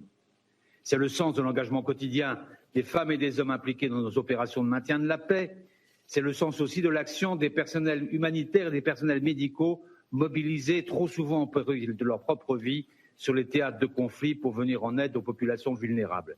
Et c'est le sens de l'appel au cessez-le-feu que vous avez lancé, Monsieur le Secrétaire général, en mars dernier. Et c'est le sens de la résolution 2532 que nous avons été fiers de porter avec la Tunisie et que ce Conseil a adopté à l'unanimité le 1er juillet. Ces initiatives étaient nécessaires, elles le sont encore aujourd'hui, elles doivent donc être suivies d'effets. Tout en parant aux urgences sanitaires, ne perdons pas de vue les autres crises, ces crises de sécurité qui, du Sahel au Levant et dans bien d'autres régions du monde, constituent autant de menaces pour nous tous. Dans ce domaine, les logiques de division doivent céder le pas devant la solidarité bien comprise, celle qui consiste à reconnaître que nous avons un intérêt commun à la sécurité et à la stabilité internationale. Et vous pouvez compter sur la France pour continuer à porter cette exigence et prendre toute sa part à l'effort collectif. Et à compter de 2021, nous multiplierons par 4 nos contributions au Fonds de consolidation de la paix. Notre rôle, en cette période d'intenses bouleversements, est aussi de veiller au respect des droits fondamentaux et des règles pour la protection desquelles notre organisation est née il y a 75 ans. C'est le multilatéralisme. Ce n'est pas seulement une méthode, ce n'est pas une abstraction, c'est un contenu. C'est l'affirmation dans les relations entre nos nations du primat des règles sur la force, et c'est au sein de chacun de nos pays la promotion de son corollaire, à savoir l'universalité des droits de l'homme. Oui, ces droits sont des droits universels, nous les avons formulés ensemble, et c'est ensemble qu'il nous appartient de les réaffirmer aujourd'hui. Il n'y a pas de place sur cette question pour aucune forme de relativisme. Et en aucun cas, la situation exceptionnelle que nous vivons aujourd'hui ne saurait justifier qu'on revienne sur le moindre de ces acquis majeurs. Il s'agit du reste d'engagements internationaux et ne serait-ce qu'à ce titre, ils doivent être honorés. Pour parler très concrètement, les mesures prises au nom de l'urgence n'ont pas vocation à s'inscrire dans la durée au détriment des libertés les plus élémentaires, telles que la liberté de manifester, la liberté de circuler ou encore la liberté d'informer et d'être informé. Liberté d'informer et d'être informé, dont la défense passe aussi aujourd'hui par la lutte contre le fléau des infodémies et pour la fiabilité de l'information, et c'est, vous le savez, l'un des chantiers qui occupe l'Alliance pour le multilatéralisme. La crise pandémique ne doit pas non plus servir de prétexte à quelque remise en cause que ce soit des combats menés depuis plusieurs décennies par le mouvement des femmes en faveur de l'égalité de genre. Nous le savons, sur tous les continents, sans exception, la plus grande vigilance s'impose, notamment sur le terrain des droits sexuels et reproductifs. J'espère que nous serons très nombreux à le rappeler l'été prochain à l'occasion du Forum Génération Égalité. Notre rôle, afin de préserver la paix et la sécurité internationale, c'est enfin de construire des réponses collectives aux défis globaux qui menacent la stabilité de notre monde. Je pense d'abord évidemment aux défis de la santé publique mondiale, parce que nous n'en avons pas fini avec le Covid-19. Notre mobilisation en faveur de l'initiative ACTA doit se poursuivre pour mettre au point au plus vite les diagnostics, les traitements et le vaccin dont nous avons besoin pour enrayer l'épidémie, et aussi pour que chacun partout dans le monde puisse avoir accès à ces nouveaux biens communs, car c'est au fond de cela dont il s'agit. Dans le même temps, nous devons aussi nous préparer à l'éventualité de nouvelles crises sanitaires, en consolidant l'architecture multilatérale de santé autour de l'OMS et en réfléchissant, afin d'améliorer notre capacité d'alerte et de riposte collective, à des dispositifs complémentaires, comme un Haut Conseil de la santé humaine et animale que nous nous proposons de créer, et puis aussi en renforçant nos propres systèmes de santé pour garantir la mise en œuvre effective du règlement sanitaire international et en soutenant les efforts des États les plus fragiles. Je pense également aux défis environnementaux qui, en raison de leur implication complexe, sont en réalité toujours aussi des défis qui engagent notre santé et notre sécurité. Pour nous guider, nous disposons d'une double boussole, l'agenda 2030 et l'accord de Paris sur le climat. Et pour scander nos travaux, nous avons devant nous de très grands rendez-vous internationaux, la COP15 de Kunming sur la biodiversité et la COP26 de Glasgow sur le climat. À nous de placer la relance sous le signe du développement durable. C'est dire les immenses responsabilités qui sont les nôtres. S'y ajoute une autre responsabilité, elle aussi cruciale, rendre à ce Conseil, au Conseil de sécurité, qui demeure la pierre angulaire de notre sécurité et de la stabilité internationale, rendre à ce Conseil toute son efficacité. C'est pourquoi nous devons travailler à renforcer la représentativité de cette enceinte, notamment pour y reconnaître une place plus juste au continent africain. Et c'est pourquoi nous devons nous battre ensemble pour recouvrer notre capacité d'action collective, aujourd'hui minée par les postures de blocage systématique. Et j'invite les pays qui ne l'ont pas fait encore à rejoindre l'initiative que nous avons lancée avec le Mexique pour encadrer le droit de veto en cas d'atrocité de masse. Chers collègues, pour résister à l'affolement du monde, nous avons besoin plus que jamais d'un multilatéralisme fort. C'est sur quoi la France s'engage et c'est sur quoi elle demande au Conseil de sécurité de s'engager solidairement. Je vais improviser à la fin. Monsieur le ministre, pour votre déclaration, je passe la parole au représentant du Vietnam. C'est le thank you, Mr. President.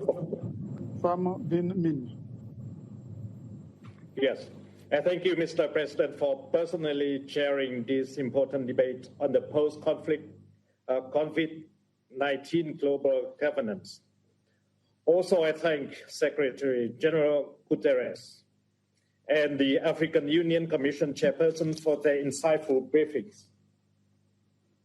Since my last statement at the debate on pandemic and the challenge of sustaining peace, just 1.5 months ago, COVID-19 has affected more than 10 million and claimed the lives of over 200,000 people globally. Yet, that is just the tip of the iceberg. Many more, particularly those in vulnerable conflict and post-conflict situations, have been and will be severely affected due to the lingering impacts of this unprecedented crisis. The pandemic has laid bare the fragility of our world and risks ignored for decades. Inadequate health system, gaps in social protection, structural inequalities, environmental degradation, and the climate crisis.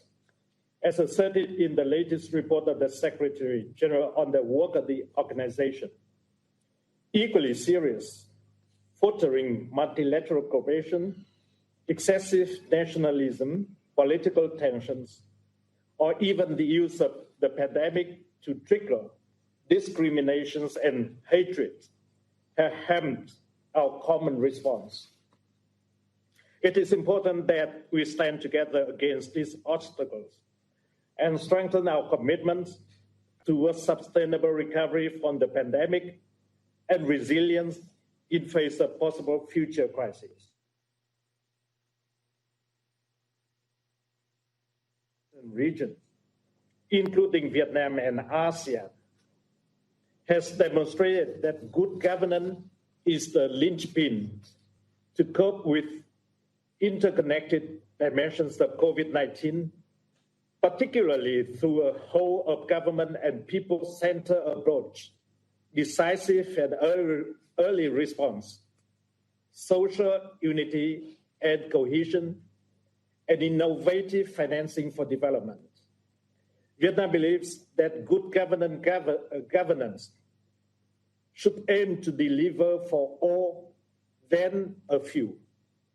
International efforts should prioritize economic recovery with special focus on assistance for developing countries, addressing inequalities and root causes of conflicts, protection and support for vulnerable groups such as women, children, refugees, and internally displaced persons. We call for more intensified political and financial commitments, particularly from developed countries, to assist the most vulnerable people and countries in need.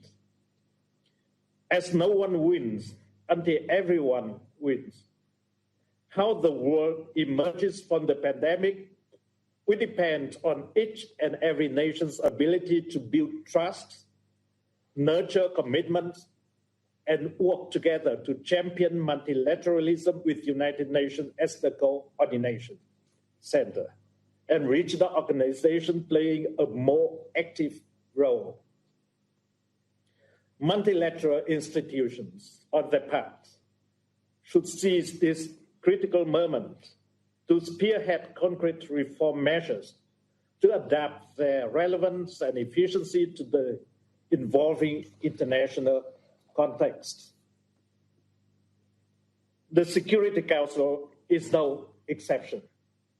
To fulfill its primary responsibility in the maintenance of international peace and security, the Council needs to show the highest level of cooperation while improving its responsiveness, adaptability, and efficiency.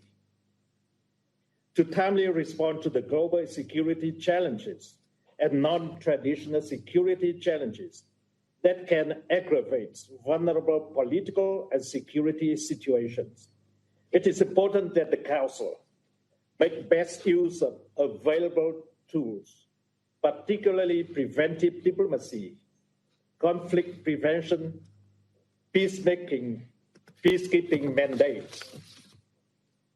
Vietnam supports the implementations of Security Council Resolution 2532 and urges all warring parties to earnestly heed the Secretary General's call for an immediate global ceasefire. Mr. President, on the 8th August 2020, ASEAN foreign ministers issued a joint statement reiterating commitments to maintaining Southeast Asia as a region of peace, security, neutrality, and stability, and strengthening peace-oriented values in the region in line with international law. Subsequently, at the 53rd ASEAN Foreign Ministers meeting held on 9 September 2020, ASEAN members have reaffirmed their resolve to expeditiously develop a comprehensive recovery framework to move forward ASEAN COVID-19 recovery efforts, to underscore the importance of strengthening cooperation with a view to mitigating the profound impacts of the pandemic.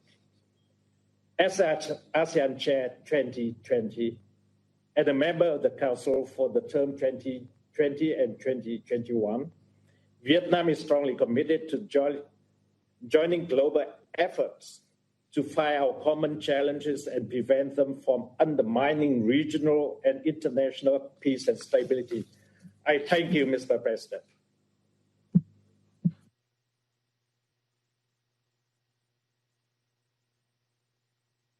Je passe la parole au représentant de la Belgique, ministre des Affaires étrangères, Philippe Goffin.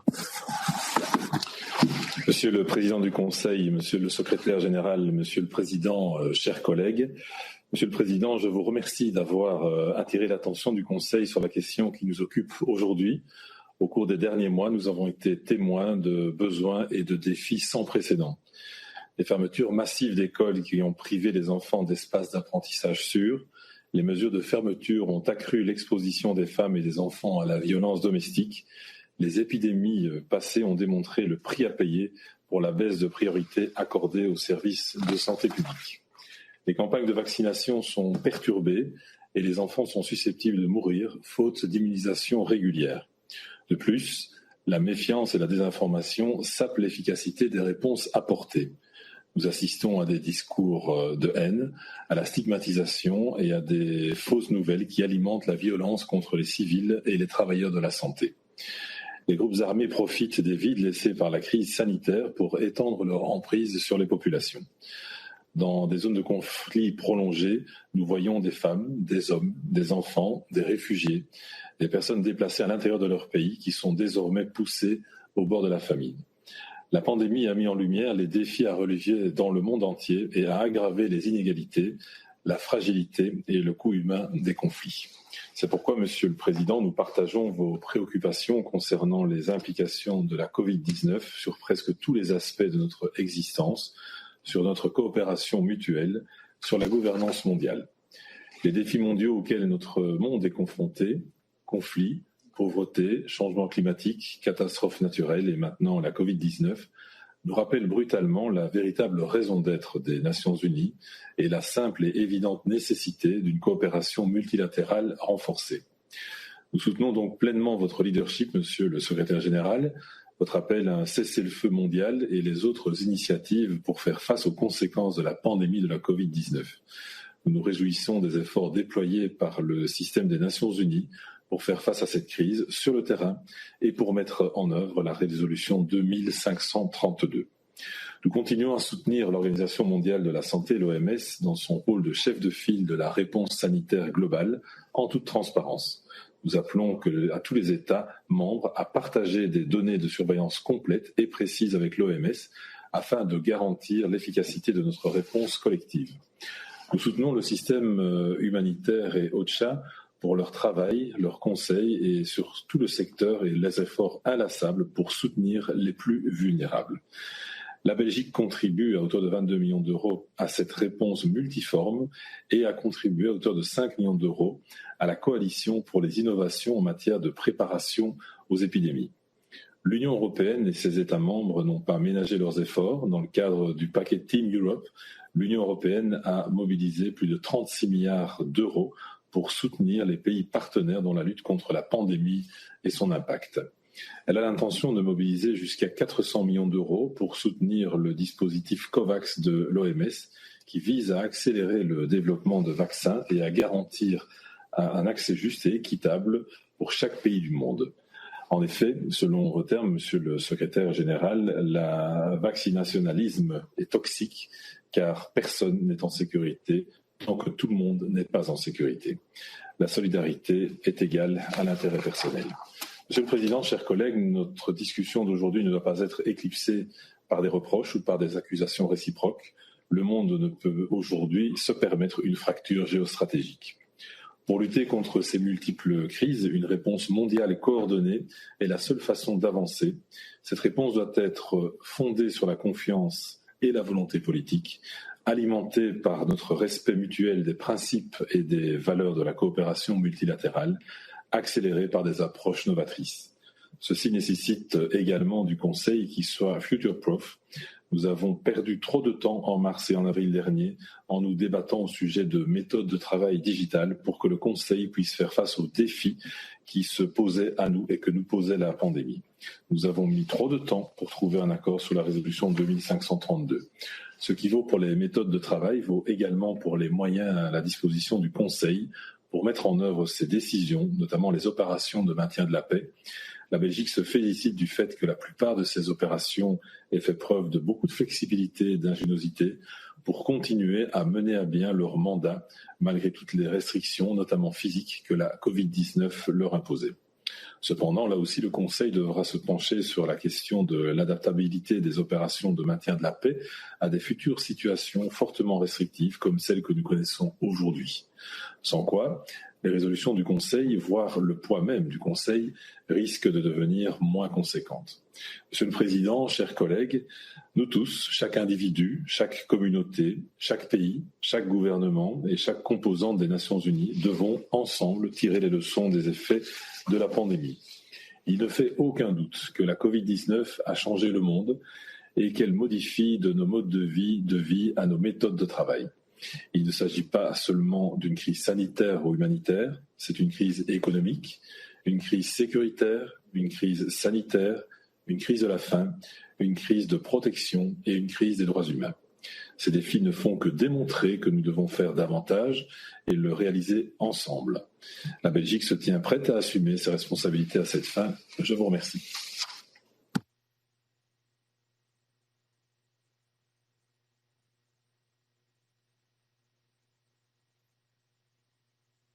Lord Tariq Ahmad Doumbledon, ministre d'État pour l'Asie du Sud et le Commonwealth du Royaume-Uni et de Grande-Bretagne et d'Irlande du Nord.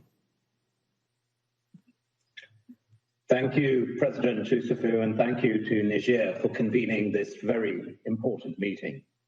May I firstly join with others in thanking you, Secretary General, for your valuable insights and also commend your effort and leadership. Il y a un petit problème. we face this challenge of the global pandemic.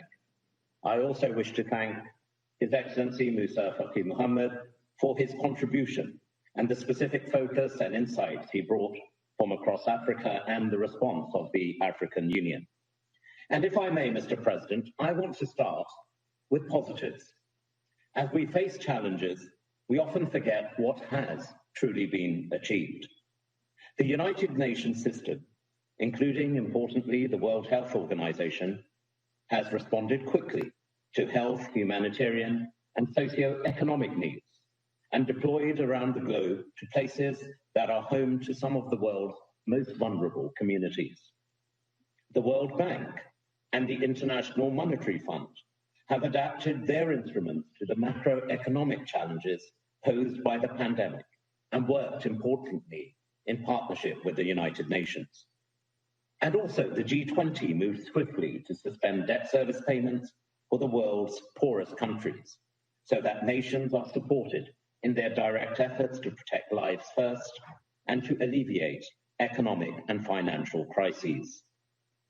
And as Minister for the Commonwealth, the 54 Commonwealth heads of government issued a joint statement setting out a full range of international priorities in response to the pandemic, committing to work to mitigate the effects. And if I may, importantly also Gavi, the Vaccine Alliance, to which the United Kingdom recently pledged over $2 billion, has seen nations coming together in search, importantly, for a solution to protect people from diseases. Mr. President, these examples show the international community the global response at its best when we work together, when we meet our collective needs through multilateral working, through good faith and full cooperation between member states. Yet, as much as this crisis has brought us together, there have been times when it has driven us apart.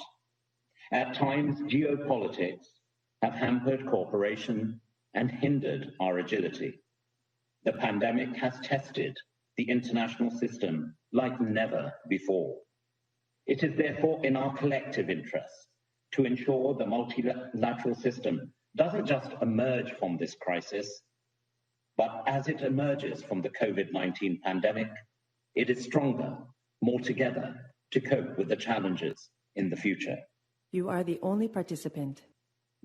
There will be a time to reflect on the lessons of this pandemic and how we prepare better for the next challenge. The UN reforms implemented over the last 2 years have been shown to work, and we must continue to strive to improve all our international organizations.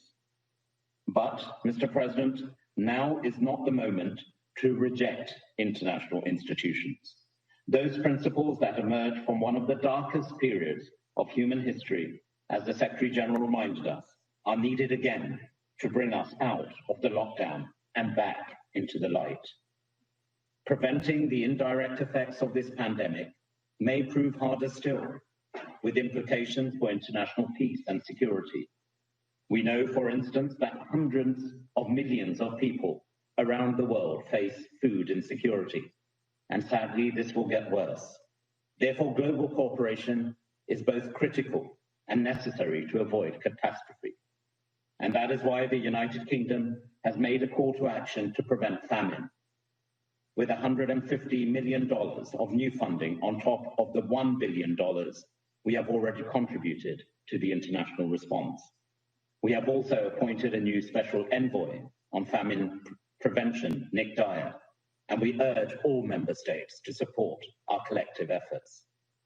To conclude, Mr. President, let me assure all colleagues, all partners, all member states that the UK stands strongly by the values of the UN Charter. We believe strongly in its principles of peaceful international cooperation and, importantly, respect for human rights. This year, as we commemorate the UN's 75th anniversary, we should all reaffirm our commitment to these valuable principles, and in doing so, rebuild, equipped, and supported to ensure that we come together to tackle the challenges and avail the opportunities that lie ahead. Thank you, Mr. President.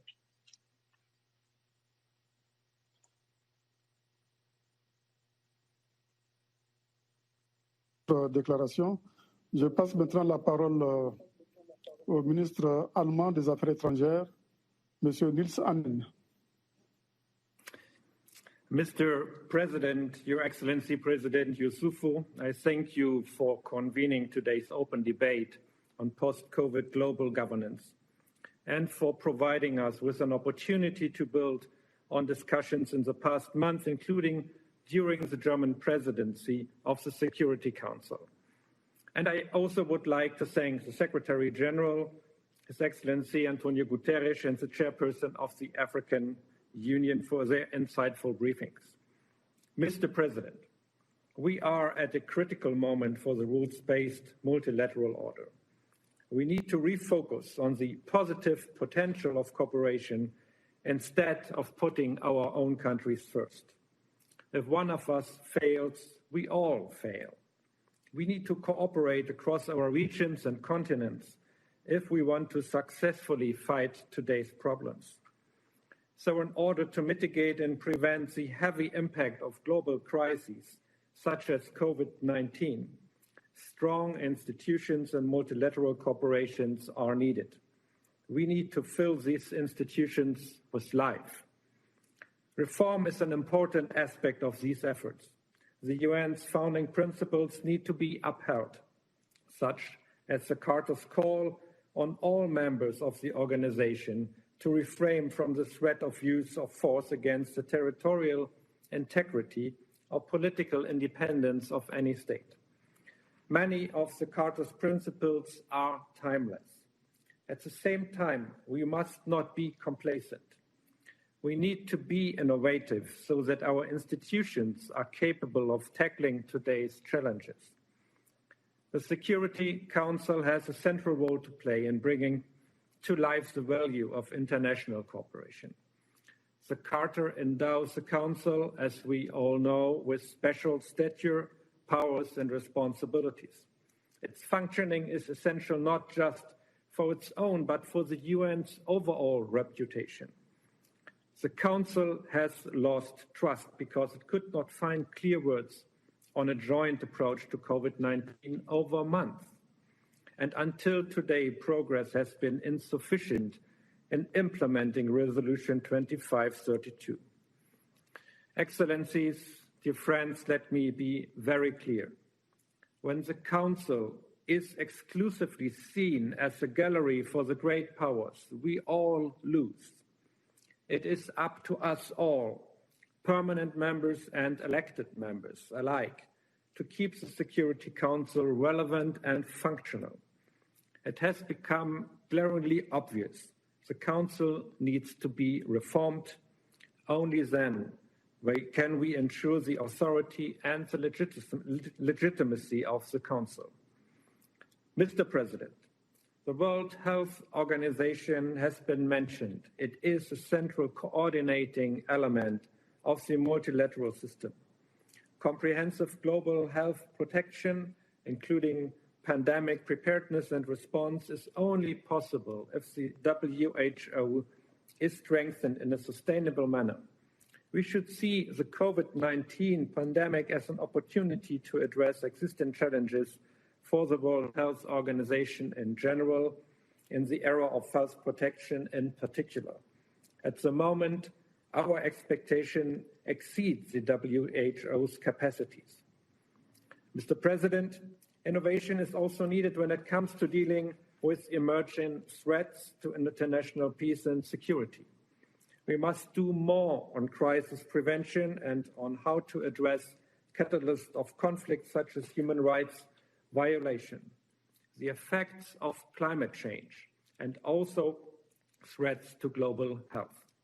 We need to advance a more preventive agenda. Mr. President, and of course, for Germany, the future of multilateralism also rests in a strong role of the EU. As the EU, we have taken some important steps in the response to the pandemic. We set up the ACT Accelerator together with civil society partners. and we launched the Coronavirus Global Response Initiative. Germany has been at the forefront of the global fight against this pandemic, showing solidarity both through practical support and also as a donor. Rest assured that we will continue to do so. Germany unequivocally supports the United Nations and the joint approach of the international community to global challenges. That is our only chance. In the framework of the Alliance for Multilateralism, we aim at strengthening the search for joint solutions. It is our objective to support the existing multilateral framework in times when it is challenged. Tomorrow, at the invitation of Foreign Minister Heiko Maas, foreign ministers will outline our commitment and contribution to building back better. Initiatives in the fields of climate change and health, among others, will be presented. So, Monsieur le Président, Mr. President, let me conclude by reaffirming that my country is convinced in this interconnected world, multilateral cooperation is the foundation of peace and security, prosperity, equality, and justice. To uphold and strengthen this multilateral order, we have to nurture it, and we have to invest in it. We have to invest in its legitimacy. Thank you very much.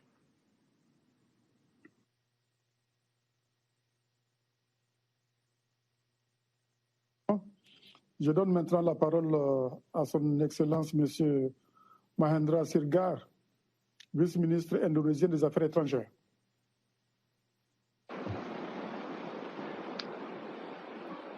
Your Excellency, President Issoufou Mahamadou, honorable ministers, first, I would like to thank you, Excellency, Mr. President, for convening this important meeting. I thank the UN Secretary General and the Chair of the African Union Commission for their comprehensive briefing. This meeting is timely for at least two reasons. The world continues to suffer from the COVID-19 pandemic, and the UN is marking its 75th year.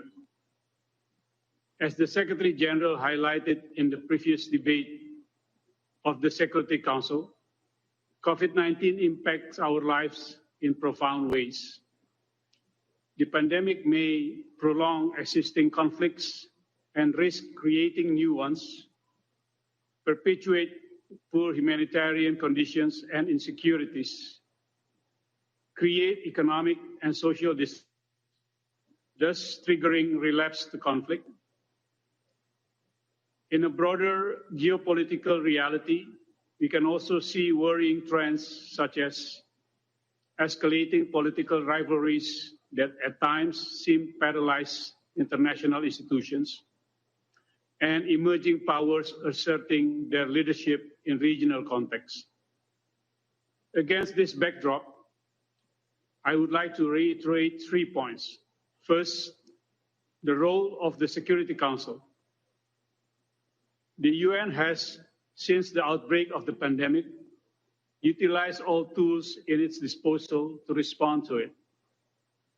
Through the call for global ceasefire, the Global Humanitarian Response Plan, and UN missions on the ground, the UN Security Council unanimously adopted Resolution 32, which contains important provisions to fight COVID-19.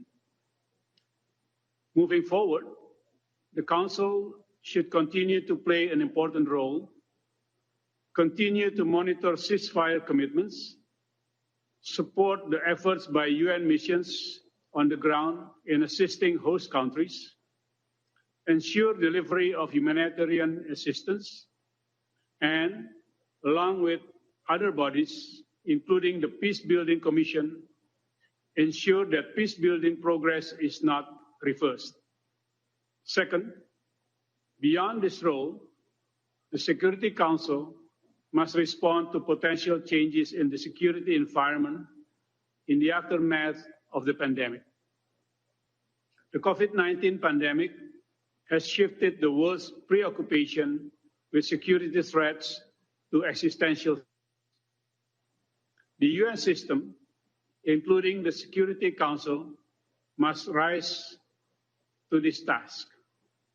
It must be noted, however, the Security Council is not the only organ of the UN that has the competence in tackling this. We must enhance coordination and coherence with all UN bodies. The only participant. Leveraging on individual advantages and expertise. Synergy and division of labor based on individual mandates and competencies are crucial for avoiding overlapping and working in silos.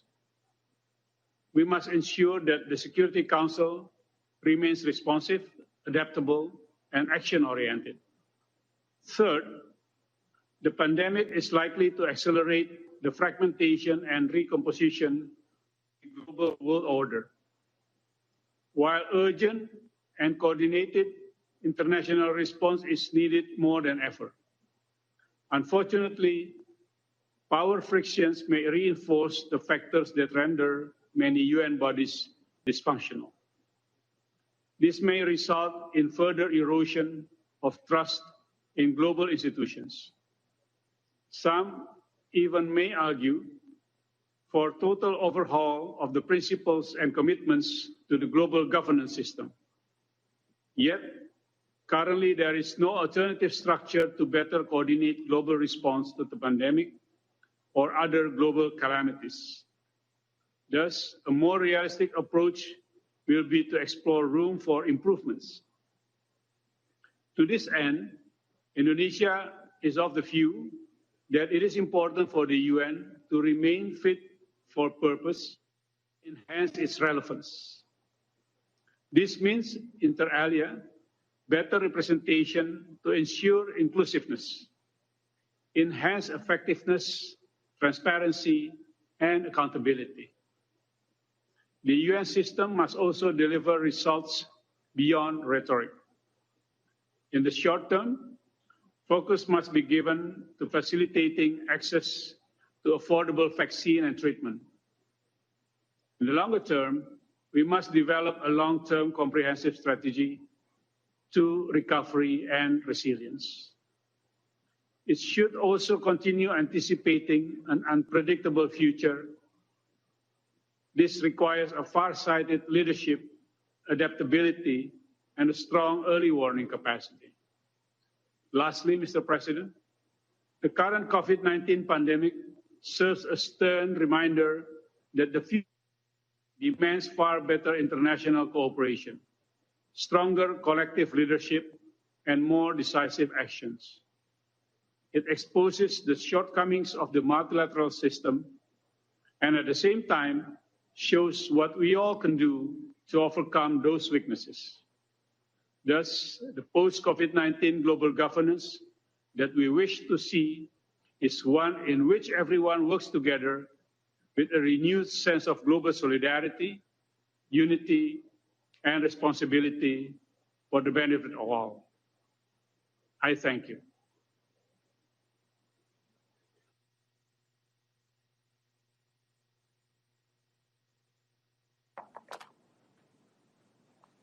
Inscrit sur la liste d'intervention.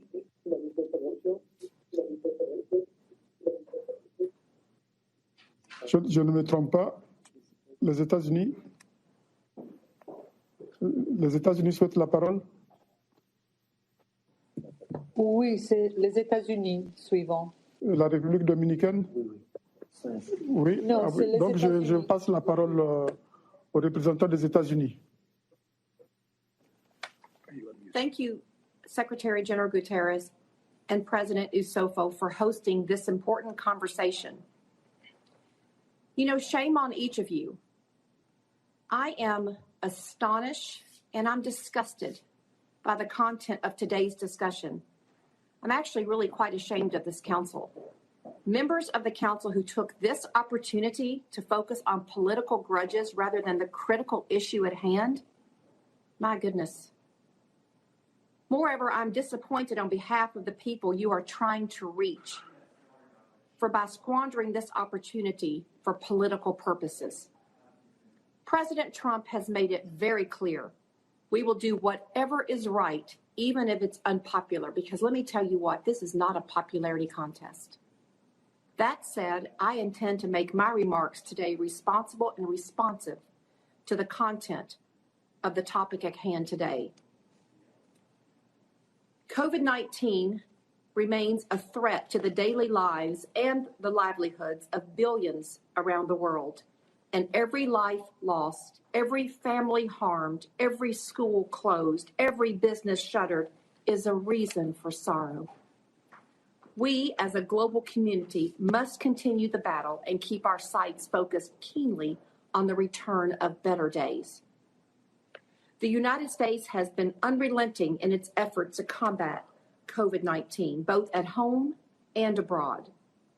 President Trump noticed in his address to the 75th General Assembly, our nation launched the most aggressive national mobilization since World War II to address the pandemic. That has meant huge investments in treatment and care, as well as activating a nationwide vaccine development effort. Those actions have saved countless lives and hold the prospect of bringing the pandemic to a swift end. To date, we have allocated more than $20 billion to benefit the international response, including commitments for vaccine development, therapeutics, and medical infrastructure.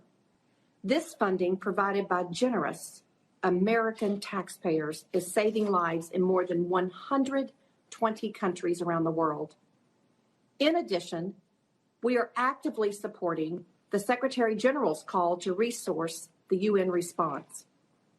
The United States has contributed more than $90 million to the UN response, by far the most of any country to date. And let me just name a few most recently. Niger, 4.6 million. South Africa, 8.4 million. Indonesia, 5 million. Vietnam, 9.5 million. Tunisia, 600,000. However, as we continue to outpace available resources, it is not sustainable for any country or a handful of countries to meet the lion's share of these growing needs.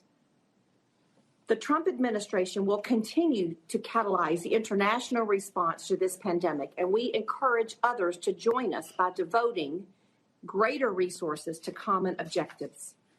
As we continue to mobilize resources, we must also reinforce the Secretary General's appeal for a global ceasefire as expressed in Security Council Resolution 2532, with the understanding that legitimate and necessary counterterrorism efforts will continue.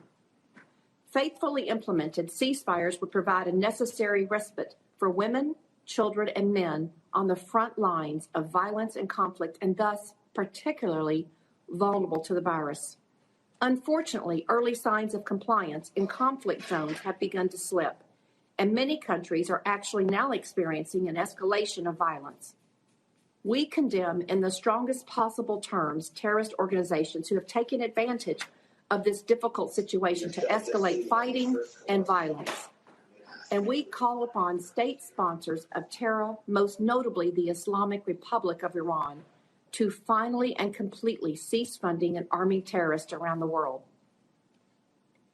As President Trump clearly stated in his speech before the General Assembly on Tuesday, to chart out a better future, we must hold accountable the nation which unleashed this plague unto the world, China.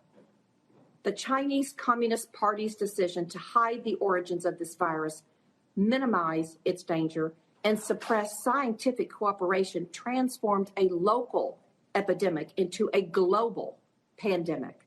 More importantly, those decisions cost hundreds of thousands of lives around the world. Hundreds of thousands. The actions of the Chinese Communist Party prove that not all member states are equally committed to public health, transparency, and their international obligations. This fact should deeply trouble all of the responsible nations of the world who are working in good faith to defeat COVID-19 and keep future pandemics from emerging. We must all recommit to the full and rapid sharing of public health data with each other. It is essential from both the containment and a moral perspective. Equally troubling is the danger posed by the corrupted international organizations.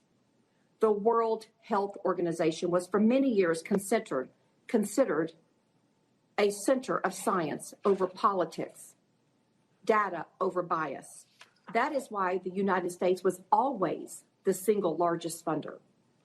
That reputation lies in tatters today after the WHO assisted the Chinese campaign to withhold cooperation and lie to the world. To this day, the world's scientists still do not have a complete understanding of the origins, characteristics, and spread of the virus, an understanding that only the Chinese Communist Party can provide. Going forward, the international community must place accountability and transparency at the center of our efforts to address threats to global health. That lack of independence, transparency, and accountability is why President Trump made the decision for the United States to withdraw from the WHO, and why we will continue to call for reform of that organization while we shift our global health resources to support other, more credible partners and more credible countries. Colleagues, this pandemic spares us little time to absorb its lessons, but we must try nevertheless.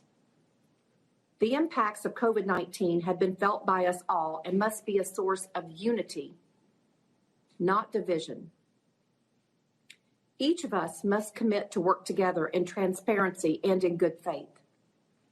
The U.S., the Trump administration, will continue to lead the way, as we always have done, and remain firmly committed to a safer and more secure world. Thank you.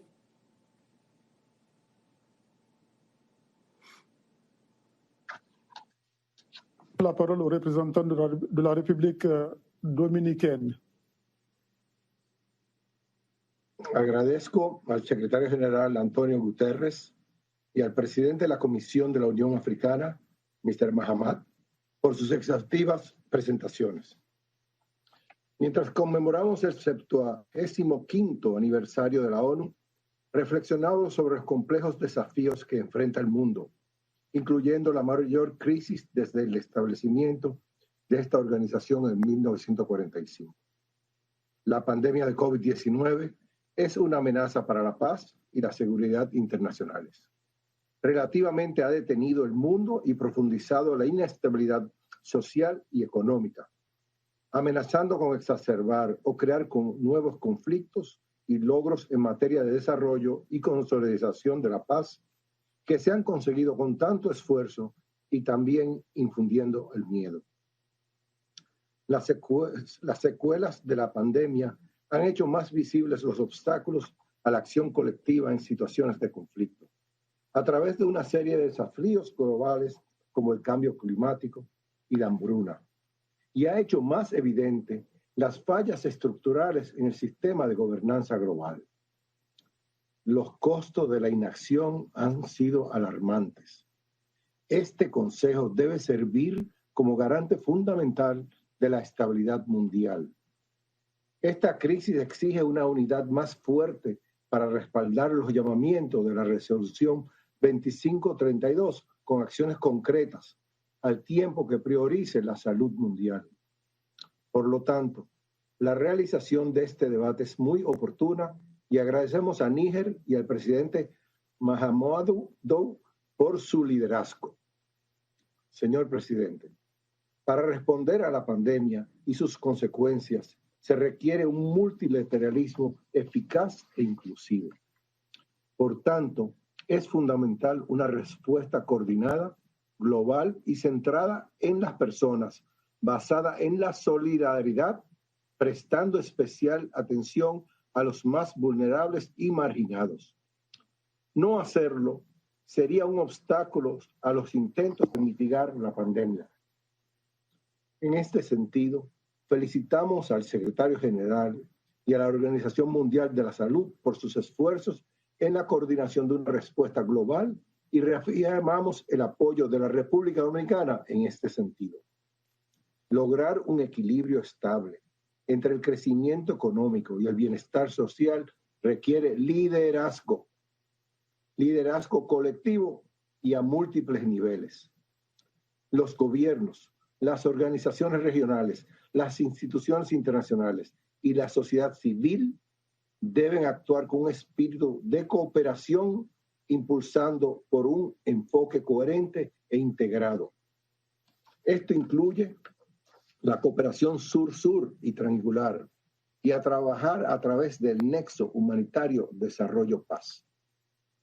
Señor presidente, esta pandemia ha revelado las desigualdades estructurales dentro y entre sociedades y la falta de proporcionalidad en el acceso a los servicios como la educación. Las personas afectadas por conflictos, los niños, las mujeres, los refugiados, los migrantes y los desplazados internos se encuentran los más vulnerables y en mayor riesgo. La violencia de género, incluida la violencia doméstica, está aumentando. Por tanto, es esencial apoyar a las poblaciones vulnerables y a desarrollar la resiliencia en las comunidades. A este respecto, la violencia entre comunidades y otras formas de inseguridad merecen nuestra urgente atención. Trabajar directamente con las comunidades y los conservadores de la paz locales permitirá una salida más rápida y pacífica de estas crisis en los países afectados por conflictos. Sin embargo, no cabe duda que las políticas internas por sí solas no son el camino a seguir. A pesar del clima de polarización política y las dinámicas geopolíticas desafiantes, deben prevalecer los esfuerzos de reforma multilateral. En la búsqueda de la rehabilitación socioeconómica en medio de la pandemia, se debe abordar la situación humanitaria, fortalecer el Estado de Derecho, asegurar la participación plena y significativa de las mujeres y los jóvenes en las tomas de decisiones y realizar una inversión en el desarrollo. Además, la gobernanza global es necesaria para lograr un ciberespacio seguro. El aumento de la ciberdelincuencia genera el fortalecimiento de vínculos entre terroristas y delincuentes. El ciberespacio requiere una colaboración internacional sin precedentes para evitar la expansión de las actividades de reclutamiento y entrenamiento. Señor presidente, el Consejo de Seguridad debe fortalecer su relación con otros órganos y entidades del sistema de la ONU. Debe ser más ágil, incluyente, representativo y restaurar la confianza de las personas, precisamente de las que viven en situaciones en conflicto. La gobernanza global debe ser más sensible al riesgo y es necesario un cambio en las relaciones de poder a nivel internacional. Se necesita con urgencia canales de rendición de cuentas a través de los mecanismos existentes del Consejo para garantizar y monitorear la implementación del cese al fuego en línea con la resolución 2532. Implementación que aún no es una realidad en numerosas situaciones como las de Siria, Yemen, Libia, Afganistán y el Sahel. Debemos asegurarnos de movilizar más recursos, pero también de amortizaciones de la deuda para que los países puedan salir de la crisis. Las instituciones financieras internacionales, el sector privado y los países donantes son aliados claves para brindar ayuda rápidamente a los países afectados por conflictos. Aprovechamos para hacer un llamado de apoyo al Plan de Respuesta Humanitaria Global Coordinada de la ONU y disminuir las probabilidades de que la pandemia genere las peligrosas consecuencias a las que tantos tememos, aumentar la inestabilidad y conflictos en los próximos años. Este es el momento de la unidad, de abrazar nuestra humanidad común y reconstruir mejor para el bien colectivo. Uno solo está a salvo si todos estamos a salvo. Muchas gracias.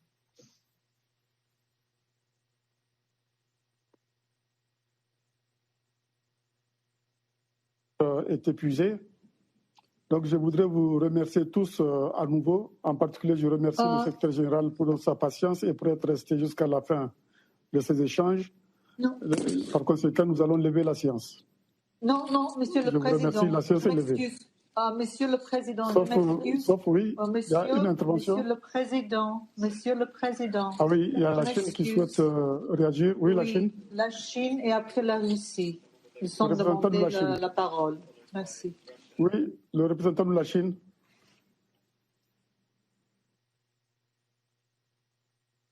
Thank you, Mr. President. Your Excellency, Mr. President, China appreciates Niger for initiating this meeting. It's a moment for solidarity and cooperation.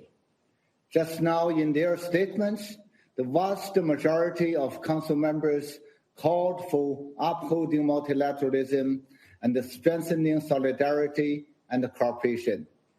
This reflects the general consensus of the international community.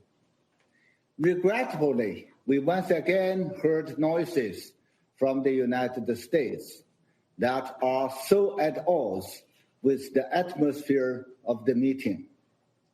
China resolutely opposes and rejects the baseless accusations by the United States.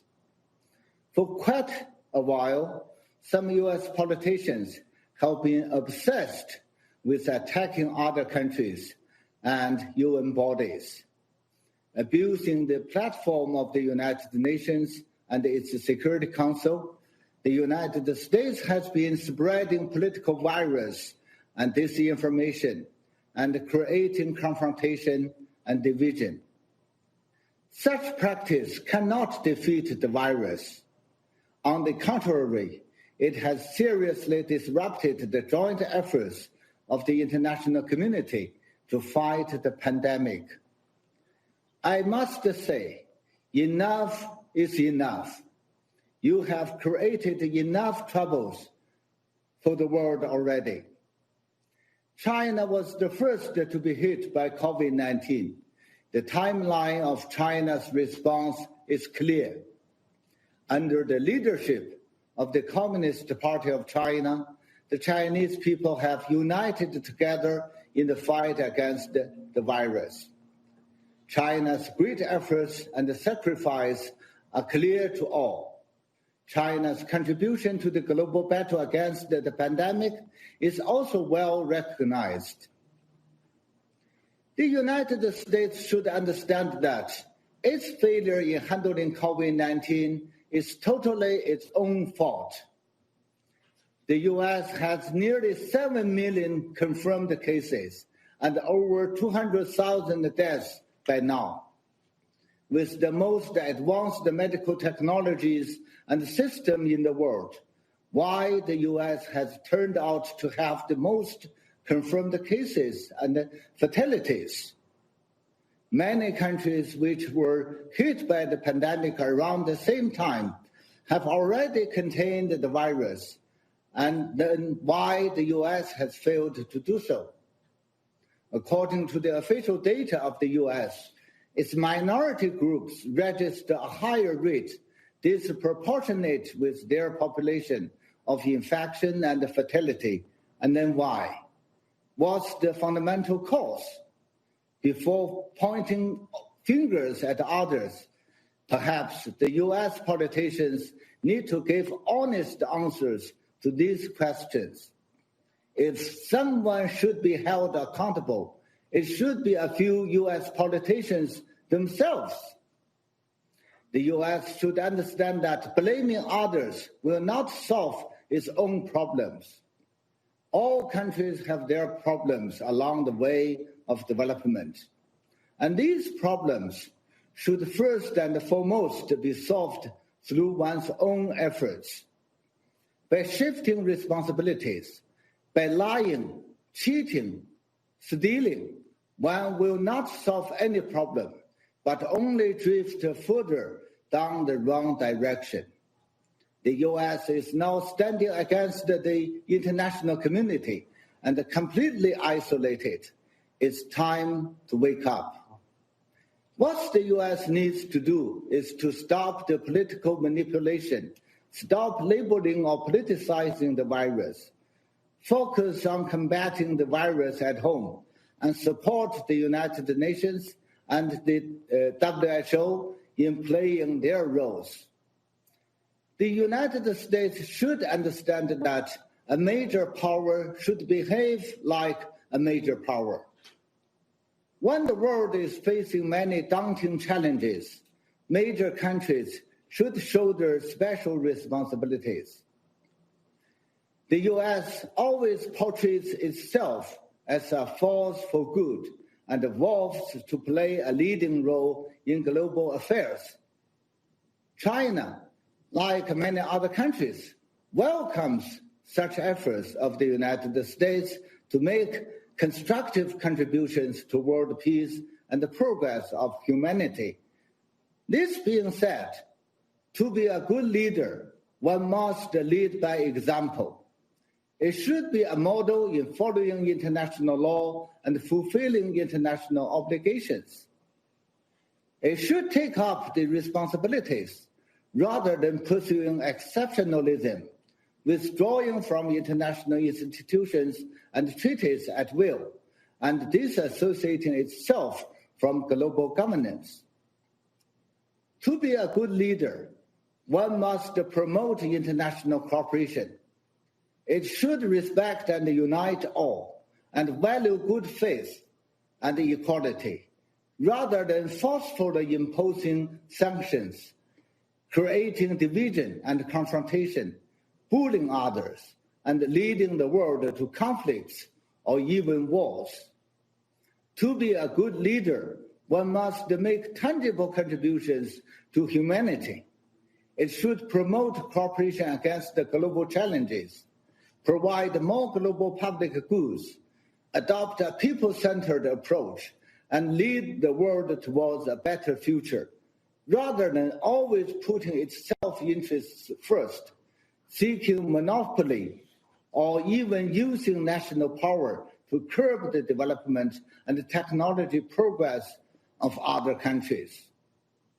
Mr. President, we hope that the United States, as the most powerful country in the world, will return to the right track of mutual respect and win-win cooperation, and shoulder its due responsibility for world peace and prosperity. And thank you, Mr. President.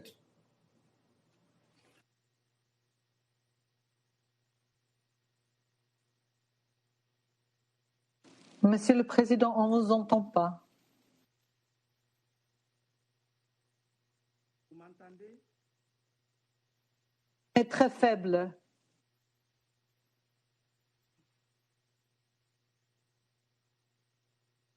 Je remercie le représentant de la Chine pour sa déclaration. Je voudrais à présent donner la parole au représentant de la Fédération de Russie.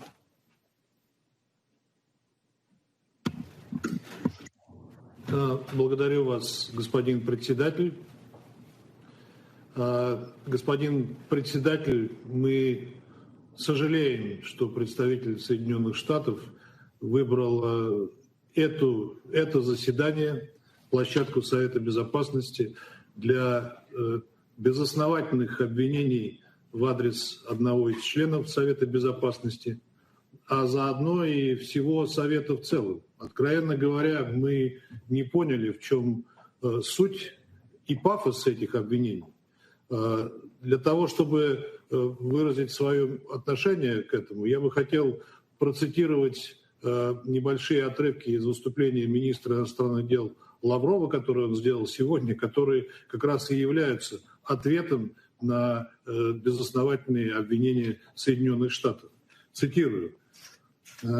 «Главное, что наглядно продемонстрировал текущий кризис, это взаимозависимость, взаимосвязанность всех без исключения государств во всех сферах общественной жизни. Россия давно обращает внимание на трансграничный характер современных угроз. Сейчас, когда к ним добавились пандемии наподобие той, которую переживает человечество, наши призывы к совместной выработке ответов на глобальные вызовы обретают еще большую актуальность.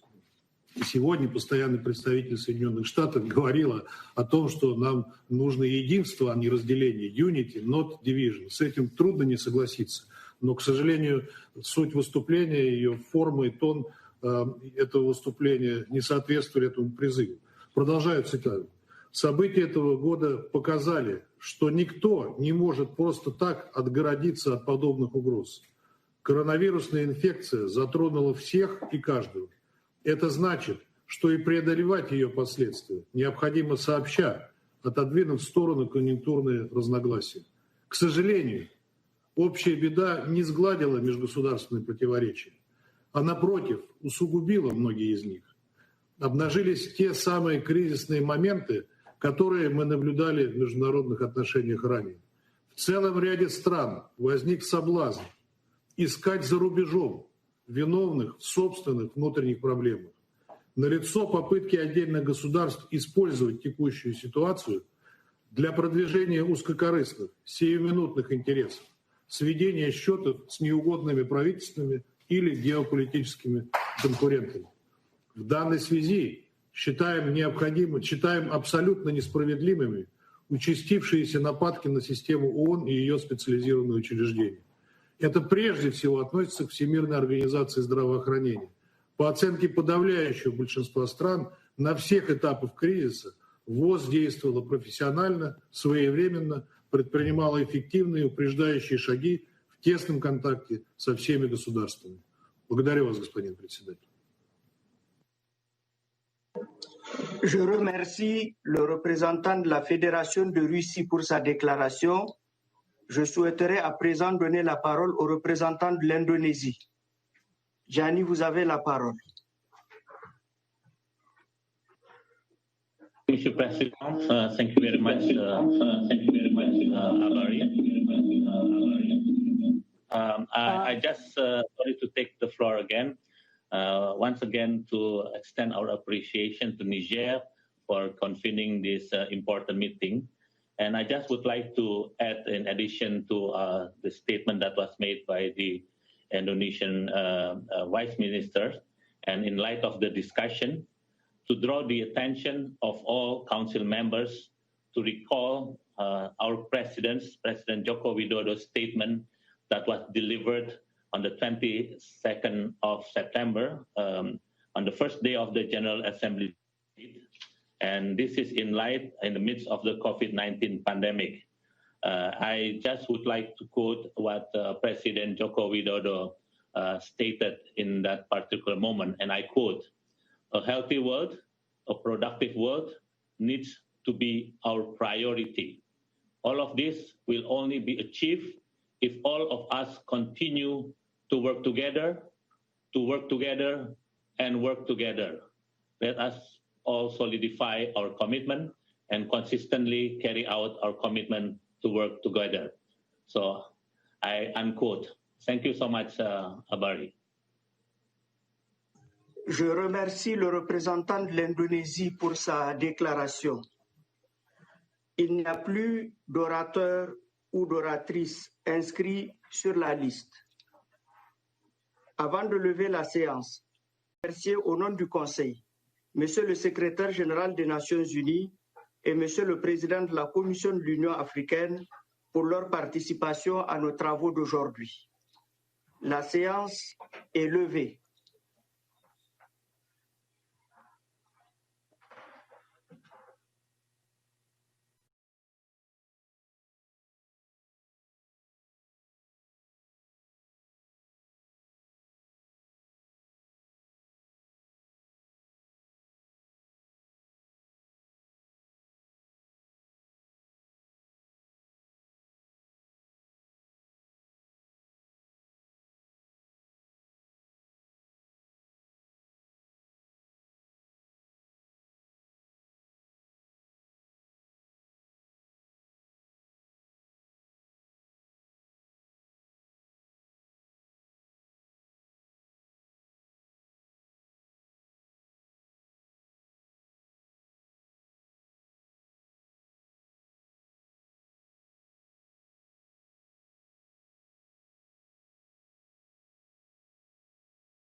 Organization for Economic Cooperation and Development, OECD, and many key development partners for the debt moratorium granted to LDCs. Considering the potential length and breadth of this pandemic, we request and are hopeful for debt cancellation ultimately, and an extension of the debt moratorium in the meantime. That will enable us as LDCs to recover from this devastating pandemic sustainably. On trade, we appeal for deliberate measures to ease supply chain disruptions. As you're aware, Malawi and many LDCs have large informal sectors, which play crucial roles in domestic resource mobilization through remittances and small-scale economic production. We therefore welcome efforts to reduce transaction costs on remittances and implementation of rescue and turnaround packages for small-scale enterprises. I wish to confirm our commitment to host the postponed Africa Regional Review meeting of the LDCs planned for 2021. As chair, I would also like to take this opportunity to invite all LDC member states, the private sector, civil society organizations, UN agencies, friends of the LDCs, and all other stakeholders to the LDC 5 conference scheduled to take place in January of 2022 in Doha, Qatar. This will be a great opportunity for us to prepare our next 10-year plan of action for LDCs. And we thank the state of Qatar for accepting to host this important event. Mr. President, Excellencies, the Sustainable Development Goals, SDGs, agenda remains a practical platform coordinated international development among member states, especially now when we are facing the threat of COVID-19 pandemic and strain international cooperation and multilateralism. However, Malawi is optimistic towards the achievement of the SDGs. In our case, achieving the SDGs is the best opportunity of addressing socioeconomic challenges in pursuit of the vision of inclusive wealth creation and self-reliance. Accordingly, as we enter the decade of action, which is the last 10 years of the implementation of Agenda 2030, my government continues to work